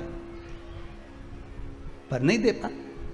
अब कितना हरतालिका तीज की कथा में लिखा साहब कि 5 वस्त्र का दान दो, उसके बाद भी बामन को भोजन कराया तो उनमें भी उन्हें धोती इनके दे दी, ने कुर्ता उनके दे दिया, ने छाता उनके दे दिया, ने टार्च इनके दे दी, सबके। और भी इतनी चतुर माताएं होती हैं, इतनी चतुर कि उद्यापन में भी थोड़ा ना थोड़ा कपट कर जाती है। थोड़ा बुरा तो लगेगा भाई आपको, पर व्रत कथा चल रही है, तुम सुधरो तो ठीक और सिद्धरो तो ठीक, मर्जी तुम्हारी। व्रत शिव महापुराण की कथा चल रही है, कथा का 6ठा दिवस है। ध्यान रखना, कई माताएं इतनी चतुर होती है कि बाकी की सौभाग्यवती नारियों को तो 1 ब्लाउज का पीस दे देती है और बाकी का पूरा कपड़ा अपनी बहन बेटी के एक जैसा बढ़िया बना बुनू के एक जैसा उसको दे देती। हम मना नहीं करेंगे, बहन बेटी है तुम्हारी, हम मना नहीं करेंगे, दे उसको। पर जब उद्यापन का लोटा, कलश, डब्बा एक जैसा अगर सुहागवती माताओं को दिया है, एक जाजम पर दिया है, तो उसको भी वैसा ही देना। फिर जब वो विदा हो तब भले दे देना, पर जाजम पर एक। कितना सुंदर लिखा अग्नि पुराण। अग्नि पुराण में वर्णन किया गया, पहले हिंदू धर्म में नीचे बैठकर जब भोजन होता था, पंगत में होता था कि नहीं होता था, पंगत में जब भोजन होता था और परसगारी करने वाला कोई व्यक्ति गुलाब जामुन लेकर निकलता था, अपने अपने व्यक्ति को गुलाब जामुन दे देता था और बाकी के व्यक्ति को नहीं देता था। तो जितने को नहीं दी होती थी उतने का भूखे रहने का 1 वर्ष का दोष उस व्यक्ति को लगता था जिसने गुलाब जामुन नहीं दिए। 1 वर्ष तक के भूखे रहने का दोष लगता है महाराज जी। आपके यहां 4 मेहमान भोजन कर रहे हैं, हाँ आपका फर्ज है आप उनसे जाकर पूछो साहब रोटी ले लो साहब, उनने रोटी ले ली, दूसरे से पूछो साहब रोटी ले लो, हाँ नहीं ले वो बात दूसरी है, पर तुम तो धामा लिए, अपने वाले के 2 पटक दी और बहुत जा रहा है, बहुत जा रहा है, बहुत जा रहा है। फिर वहां अपना मौसा जी बैठा, उनके दे दी, मौसा जी 1 तो लो साहब, ने फूफा जी तुम तो लो साहब। अब तुमने मौसा जी ने फूफा जी तुमने तो दे दी, पर तेरा क्या होगा रे कालिया, अपना का भी तो अंदाजा लगा कि तूने मौसा जी के तो खिला दी, ने फूफा जी के खिला दी, और ये बाकी का जो बैठा था ये कई तरह काका जी था, इनके कौन देगा। अब उनको देकर उनके सामने तो खुश हो गया कि हमने मौसा जी के खिलाई, मौसा जी भी खुश हो गया, हमारा भतीजा कितना जोरदार, हमारा बहन का छोरा कितना जोरदार, लाके मेरा भांजा ने मेरे को खिला दी। पर ये बाकी को नहीं खिलाई, इसका पाप, इसका दोष किसके माथे। और ऊपर से कि हम तो खूब पुण्य का, हमारा पाप बहुत सारे हैं साहब, हिसाब लगाओगे तो मालूम पड़ेगा कि गलती कितनी हो गई,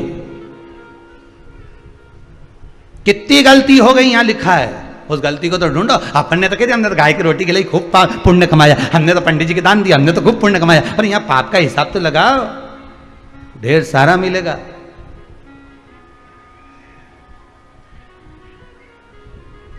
देव वस्त्र का दान, देव तुम्हारी मर्जी पड़े वो दान दो। इसलिए करवा चौथ के उद्यापन में लिखा है, करवा चौथ के उद्यापन में लिखा है, आप लोग करते होगे ना करवा चौथ का व्रत, उसका जब उद्यापन होता है तो एक थाली में 13 जगह पर 4-4 पूड़ी रखी जाती है। आप लोगों को तो मालूम होगा, आप लोगों ने करा होगा करवा चौथ का उद्यापन। एक थाली में 13 जगह पर पूड़ी और सीरा, सीरा मतलब हलवा रखा जाता है, और रखने के बाद में उसके ऊपर एक पत्तल रखकर उस पर सुहाग का वस्त्र, साड़ी, 5 वस्त्र, सुहाग सामग्री सब उस पर रखी जाती है। और रखने के बाद में हाथ में कंकु, चावल, हल्दी लेकर, संकल्प लेकर उस थाली पर से घुमाया जाता है। कामना करी जाती है, हे चौथ माता, हे करवा चौथ, हे चतुर्थी माँ, मेरे जीवन में मैंने आपका व्रत करा है, मेरे इस व्रत को स्वीकार करना, मेरा सौभाग्य का, मेरा मांग का सिंदूर, मेरी भाल की बिंदी, मेरे हाथ का चूड़ा, मेरी पाँव की बिछोड़ी, इसको अमर करना माँ। और जो ये वस्त्र मैं दे रही हूँ, इस वस्त्र को मैं जो प्रदान कर रही हूँ चौथ माता, इसको स्वीकार कर कर मेरी भी चुनड़ी को लाल बनाए रखना। तब उस साड़ी को, उस वस्तु को, उस सामग्री को उठाकर घर की वृद्ध सास को, जो घर में सासू होती है, उसको दिया जाता है। सास नहीं हो तो किसी सौभाग्यवती नारी को दिया जाता है।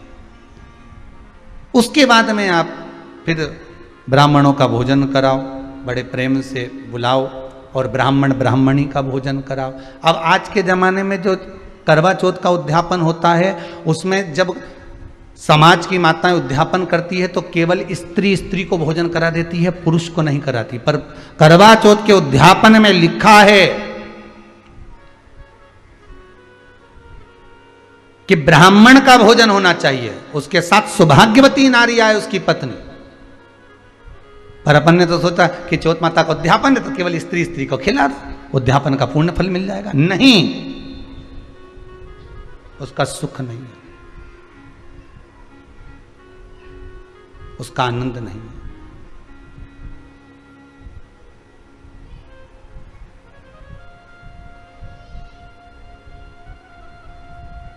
और देने का भी फल है महाराज। करवा चौथ का उद्यापन करो तो भोजन करने उसको बुलाओ जो जिसको जो अपने घर का हो, उसको उद्यापन में नहीं गिनो। अपने घर के लोगों तो वैसे ही भोजन करेंगे, घर का व्यक्ति तो वैसे ही भोजन करेगा ना, पर अपन ने उन्हीं को गिना। ने हमारी बड़ी जीजी के गिन लो, ने छोटी जीजी के गिन लो, ने भांजी के गिन लो, ने उसके गिन लो, ने उसके गिन लो, ने 13-14 ऐसे इकट्ठा कर लिया, ने साहब ये अपने इकट्ठे हो गए, ये तो अपने हो गए। ये तो तुम उद्यापन करोगे तो घर में इनको तो जिमाना ही पड़ेगा क्योंकि तुम्हारे रिश्तेदार हैं। दूसरे को जिमा कर जब हम दान देते हैं, दान उसको लगता है जो दूसरे को दिया गया। कई लोग कहते हैं हमने बहन बेटी के दे दिया, तो बहन बेटी क्या दान लेती है? किस पुराण में लिखा है कि बहन बेटी दान लेती है?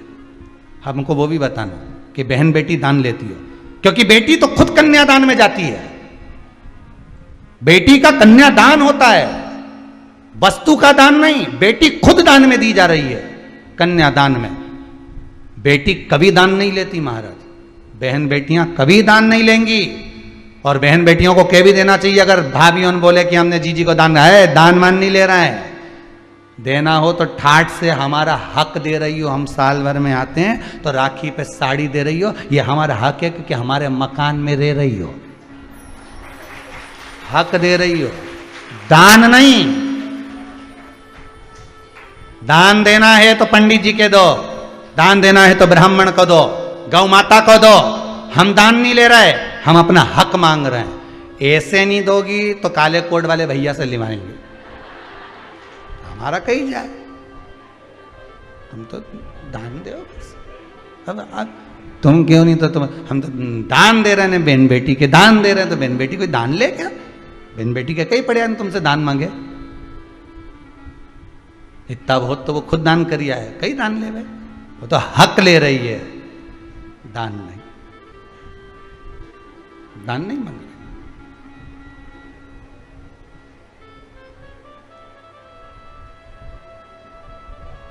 अब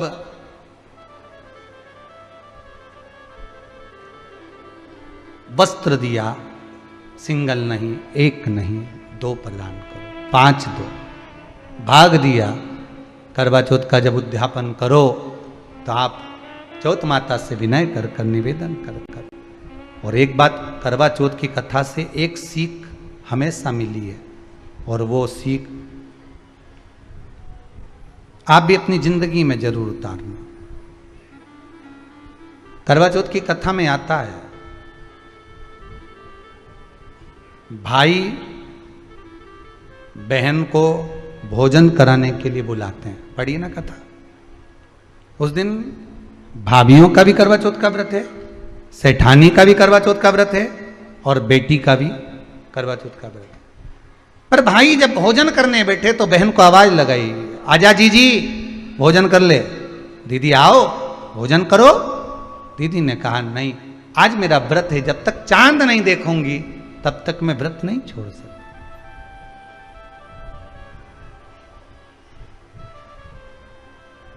चंद्रमा देख लूंगी, अर्घ दे दूंगी, पूजन कर लूंगी, तब मैं व्रत छोड़कर फिर भोजन कर लूंगी। भाई भोजन की थाली से उठे, भोजन की थाली से भाई उठे, सबने विचार कर लिया, एक काम करो, जीजी भोजन नहीं कर रही है, दूर जाकर वहां आग लगाओ, टेकरी के ऊपर आग लगाना, एक चलनी इतनी बड़ी ले जाओ, उस चलनी को दिखाना आग में, मैं जीजी से कह दूंगा वो चांद निकल गए और जीजी अर्घ दे देगी, अर्घ दे देगी, भोजन कर लेगी। बेचारी कब की भूखी, सुबह से उसने कहीं खाया नहीं। ये व्रत वाले दिन सबको बहुत दया आती है, बाकी के दिन कहां चले जाते हैं? थोड़ी कथा तो थोड़ी तुमको लगेगी कि सियोर वाला महाराज बहुत आड़ी टेढ़ी बात है, अब लगे तो लग जाए, अपने कहीं चिंता नहीं। पर कथा जिस तरह से बाँचते हैं उसी तरह से बाँचेंगे। तुम्हें अच्छी लगे तो सुनो, नहीं तो रिमोट हाथ में धरा दादा पलटी दो, कहीं का दूसरा महाराज आ रिया को ऊके सुन लो, उसमें कहीं टेंशन नहीं, अपने रत्ती भर भी हो, हाथ में रिमोट धरा है, वहीं की वहीं पलट दो जरा देर में। जिस दिन तुम्हारा व्रत होगा उस दिन पति के विचारन के इतना दया आए, तेरा व्रत है, ले कुछ खा ले। क्यों कर रही है? कौन ने कहा तेरे को गुरुवार का व्रत करने का? कौन ने कहा तेरे को सोमवार का व्रत करने का? कौन ने कहा तेरे को ये करने का? वो व्रत करे, ये तो व्रत करे ने भेरू का पारा चढ़े, ये समझ में नहीं आया। कौन किया तेरे को व्रत कर? कौन बोला? अब ले, एक टाइम तो भोजन कर ले। अब कितनी दया आ रही के, और यूं रोज दुकान पे अकेला कचौड़ी खा के आ जाए तब नहीं बोले कि ले जाऊं, तब फोन लगा के बोल देता, दुकान के कचौड़ी आई है ना मक्का की भुट्टा की, जोरदार बनी है, ले आऊं कि अभी आऊं मैं गाड़ी लेके। एक बार फोन नहीं लगाया कि एक बार लगा दे, अकेले ही निपटाया आया। ठेला पे जाके मीन क्या बोले, चाउमीन खाई गया, सब खा गया। पर और जिस दिन व्रत रहनी उस दिन तो खूब दया है, खूब दया। जैसे बेचारी अब भी जेरी है, इके पूरा खिला पिला के भेजो, इतनी दया है।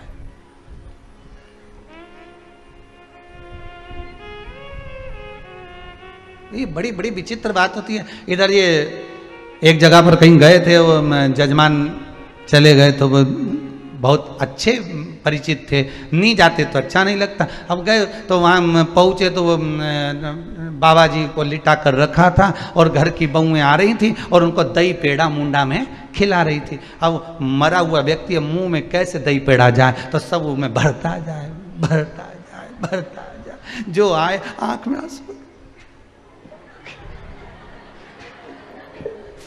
मुंडा में दही पेड़ा भरते जाए, मक्खी बिन बिन करे।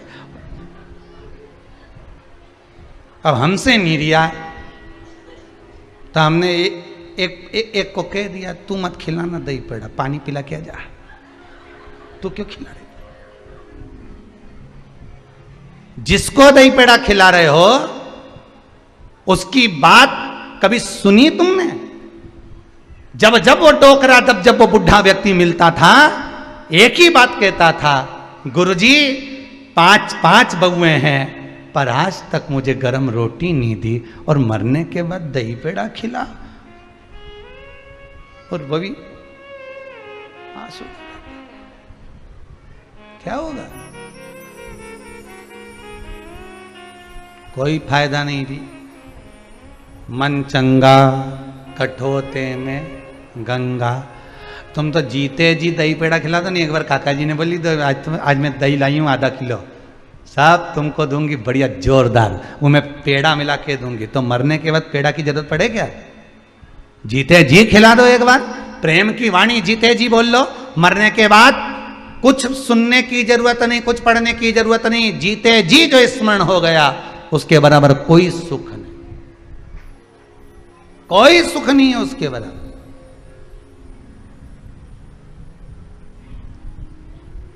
अब दया आ रही है भाइयों को। करवा चौथ की कथा बहुत ज्ञान की कथा है। कभी माताएं तो आप लोग तो पढ़ती होगी, वो चलनी में मुंडा देखने से पहले तो पढ़ी जाए, उसके बाद मुंडा देखा जाए, उसके बाद मुंह देखे चलनी में, ने तिलक करे ने फिर आरती उतारे। ये तो सब बात का छत के ऊपर का ये सारा प्रोसेस बात का, पर नीचे तो जब तुम पूजन करो तो उस समय पे किताब पढ़ने पड़े। और उसमें लिखा ने भाई उनके दया आ गई, दया आई तो बहन के खाना खिलाने के लिए ने चलनी में वो आग जलाकर दिखा दी।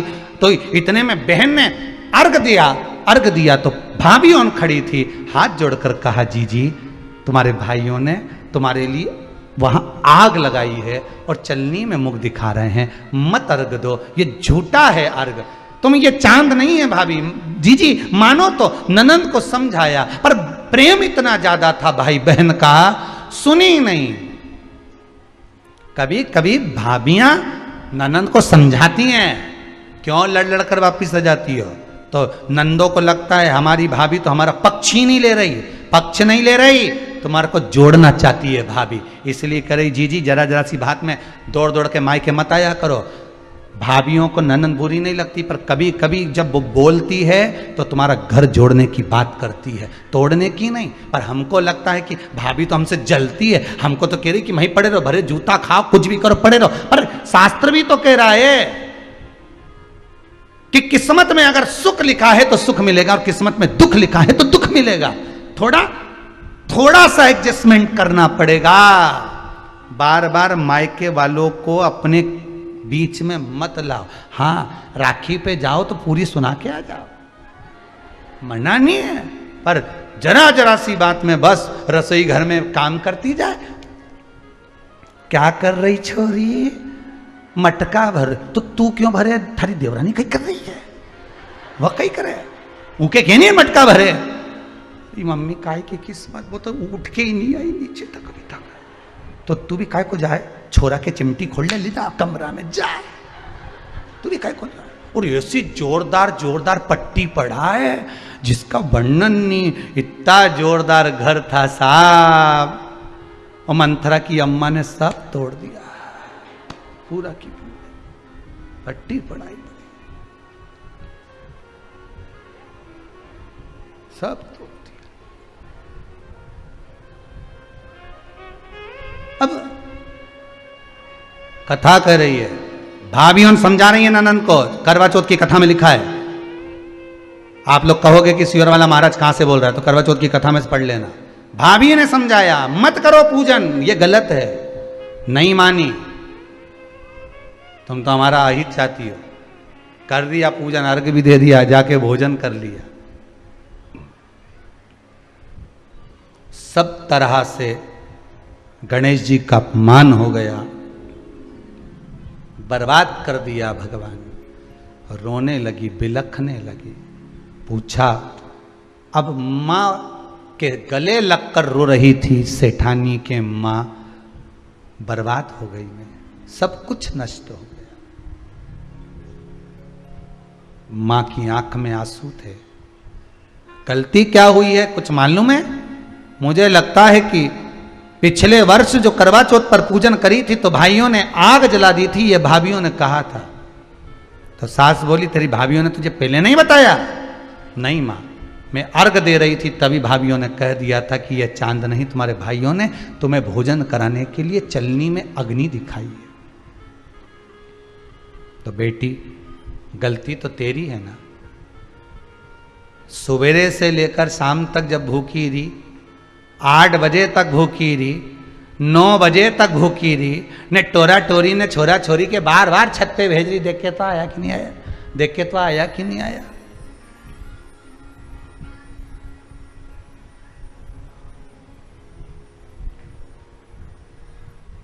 एक न्यूज चैनल पे आ रहा था, एक न्यूज चैनल वाला किसी का इंटरव्यू ले रहा था। उससे पूछा, भैया व्रत आपका है कि आपकी पत्नी का है? पत्नी का है। तो आप बार बार उठ के छत पे क्यों जा रहे हो? चांद देखने के लिए। अच्छा, तो व्रत पत्नी का है तो चांद देखने तुम क्यों जा रहे हो? सुबह से मुझको भी कुछ नहीं दिया है, इसलिए भगवान से प्रार्थना कर रहा हूं जल्दी निकल जा दादा। मैंने कहा था मेरे लिए कुछ बना दे, तो क्या अकेले के लिए काय को बनाऊं? इसलिए दोनों का शाम के साथ में बनाएंगे। तुम व्रत तूने अपमान कर दिया गणेश जी का। ऐसा पिछली बार गलती हो गई मुझसे, वो गलती कैसे स्वीकारूं मैं, कैसे कैसे सुधारूं मैं, कैसे गलती को संवारूं मैं? गलती को सुधारने के लिए मट्टी के करवे के साथ में शक्कर का करवा रखा जाता है।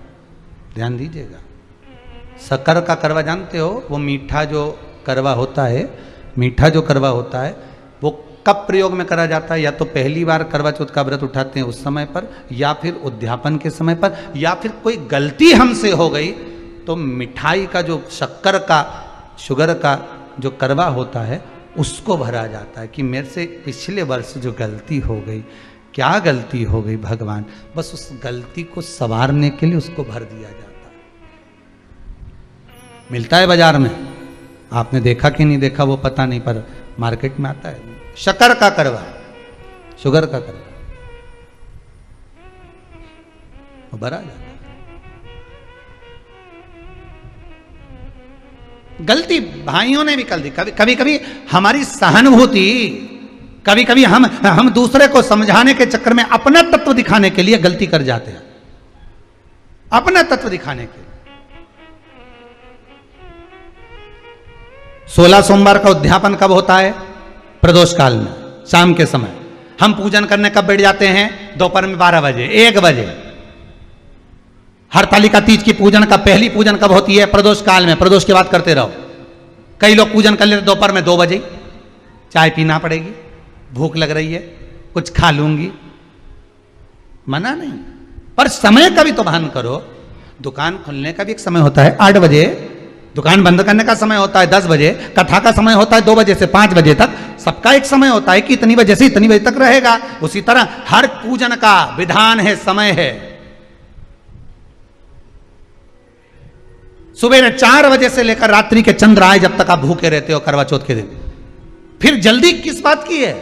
क्यों इतनी जल्दी है? वहां जाओ, वहां देख के आओ चांद आया कि नहीं, वहां जाओ, वहां देख के आओ चांद आया कि नहीं आया। अगर भगवान को दर्शन देना है और तेरे व्रत में अगर प्रबलता है तो भगवान तो छत के ऊपर पर ही आकर खड़ा हो जाएगा। तो विश्वास तो रख, भरोसा तो रख। पर विश्वास ही नहीं, भरोसा ही नहीं, तो कहां प्राप्त होगा? कैसे प्राप्त हो? हम उपास तो कर रहे हैं, ऐसा कोई व्यक्ति नहीं जो व्रत नहीं करता, उपवास नहीं करता, व्रत धारण नहीं करता, करते हैं पर एक विश्वास नहीं जोड़ पाते। हमारा भरोसा नहीं रहता उस दिन, हम भगवान पर विश्वास नहीं कर पाते।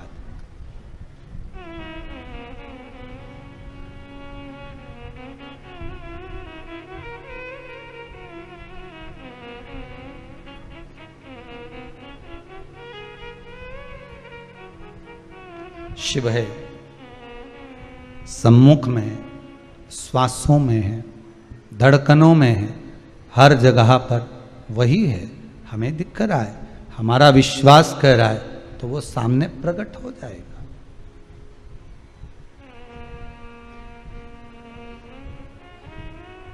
वो सामने आ जाएगा।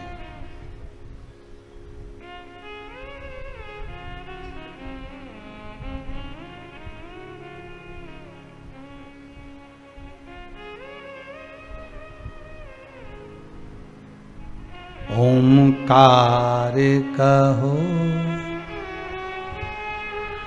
ओमकार कहो, शंभु नाम बिना उद्धार नहीं। शिव शंकर औघड़ी, दयालु, दातार, शंकर, करुणा सागर, उसका नाम मात्र ही हमको सुख प्रदान कर दे। नाम मात्र।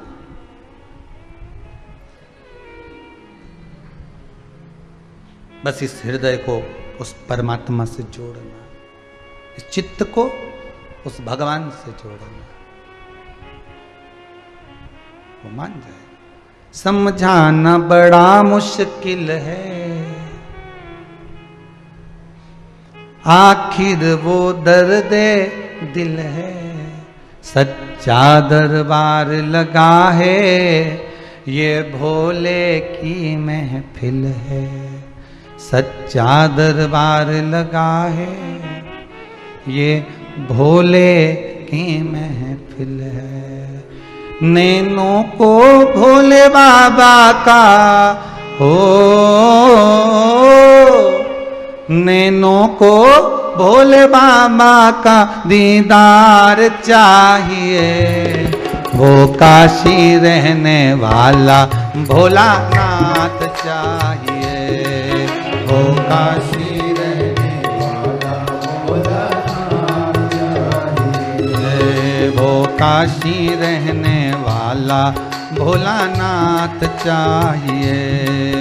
वो काशी रहने वाला भोलानाथ चाहिए।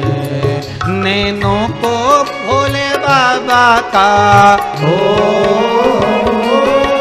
नैनों को भोले बाबा का दीदार चाहिए।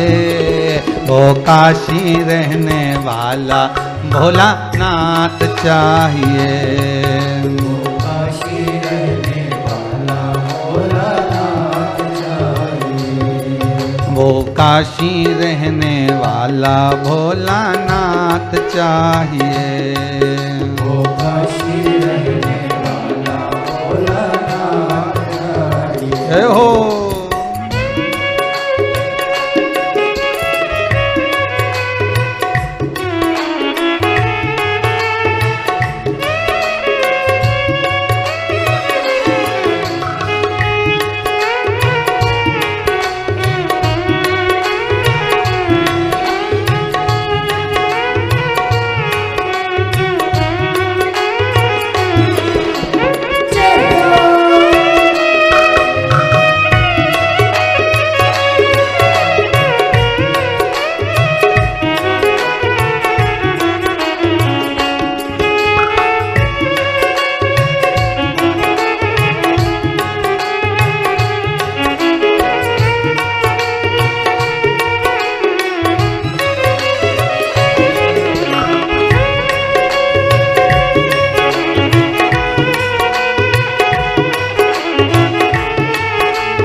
समझाना बड़ा मुश्किल है, समझाना बड़ा मुश्किल है, आखिर वो दर्द दिल है, आखिर वो दर्द दिल है। सच्चा दरबार लगा है, ये भोले की महफिल है, सच्चा दरबार लगा है, ये भोले की महफिल है, सच्चा दरबार लगा है, ये भोले की महफिल है, सच्चा दरबार लगा है, ये भोले की महफिल है। नैनों को भोले बाबा का, नैनों को भोले बाबा का दीदार चाहिए, भोलानाथ चाहिए, ओ काशी रहने वाला, भोलानाथ चाहिए। नैनों को भोले बाबा का, नैनों को भोले बाबा का दीदार चाहिए, ओ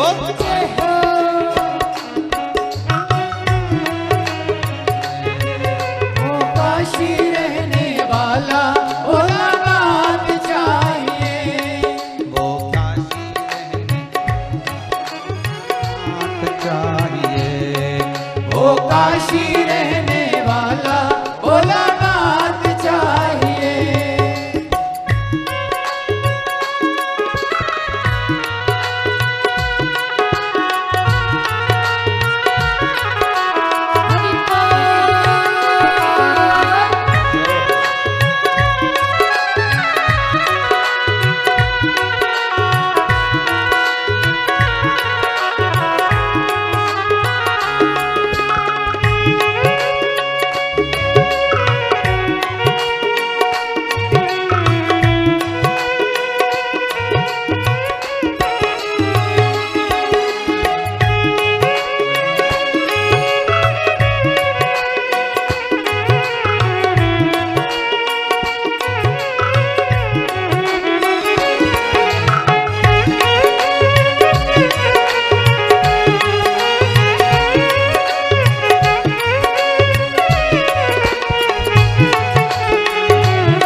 शिव का स्मरण कह रहा है, करुणा सागर शिव की कथा कह रहे।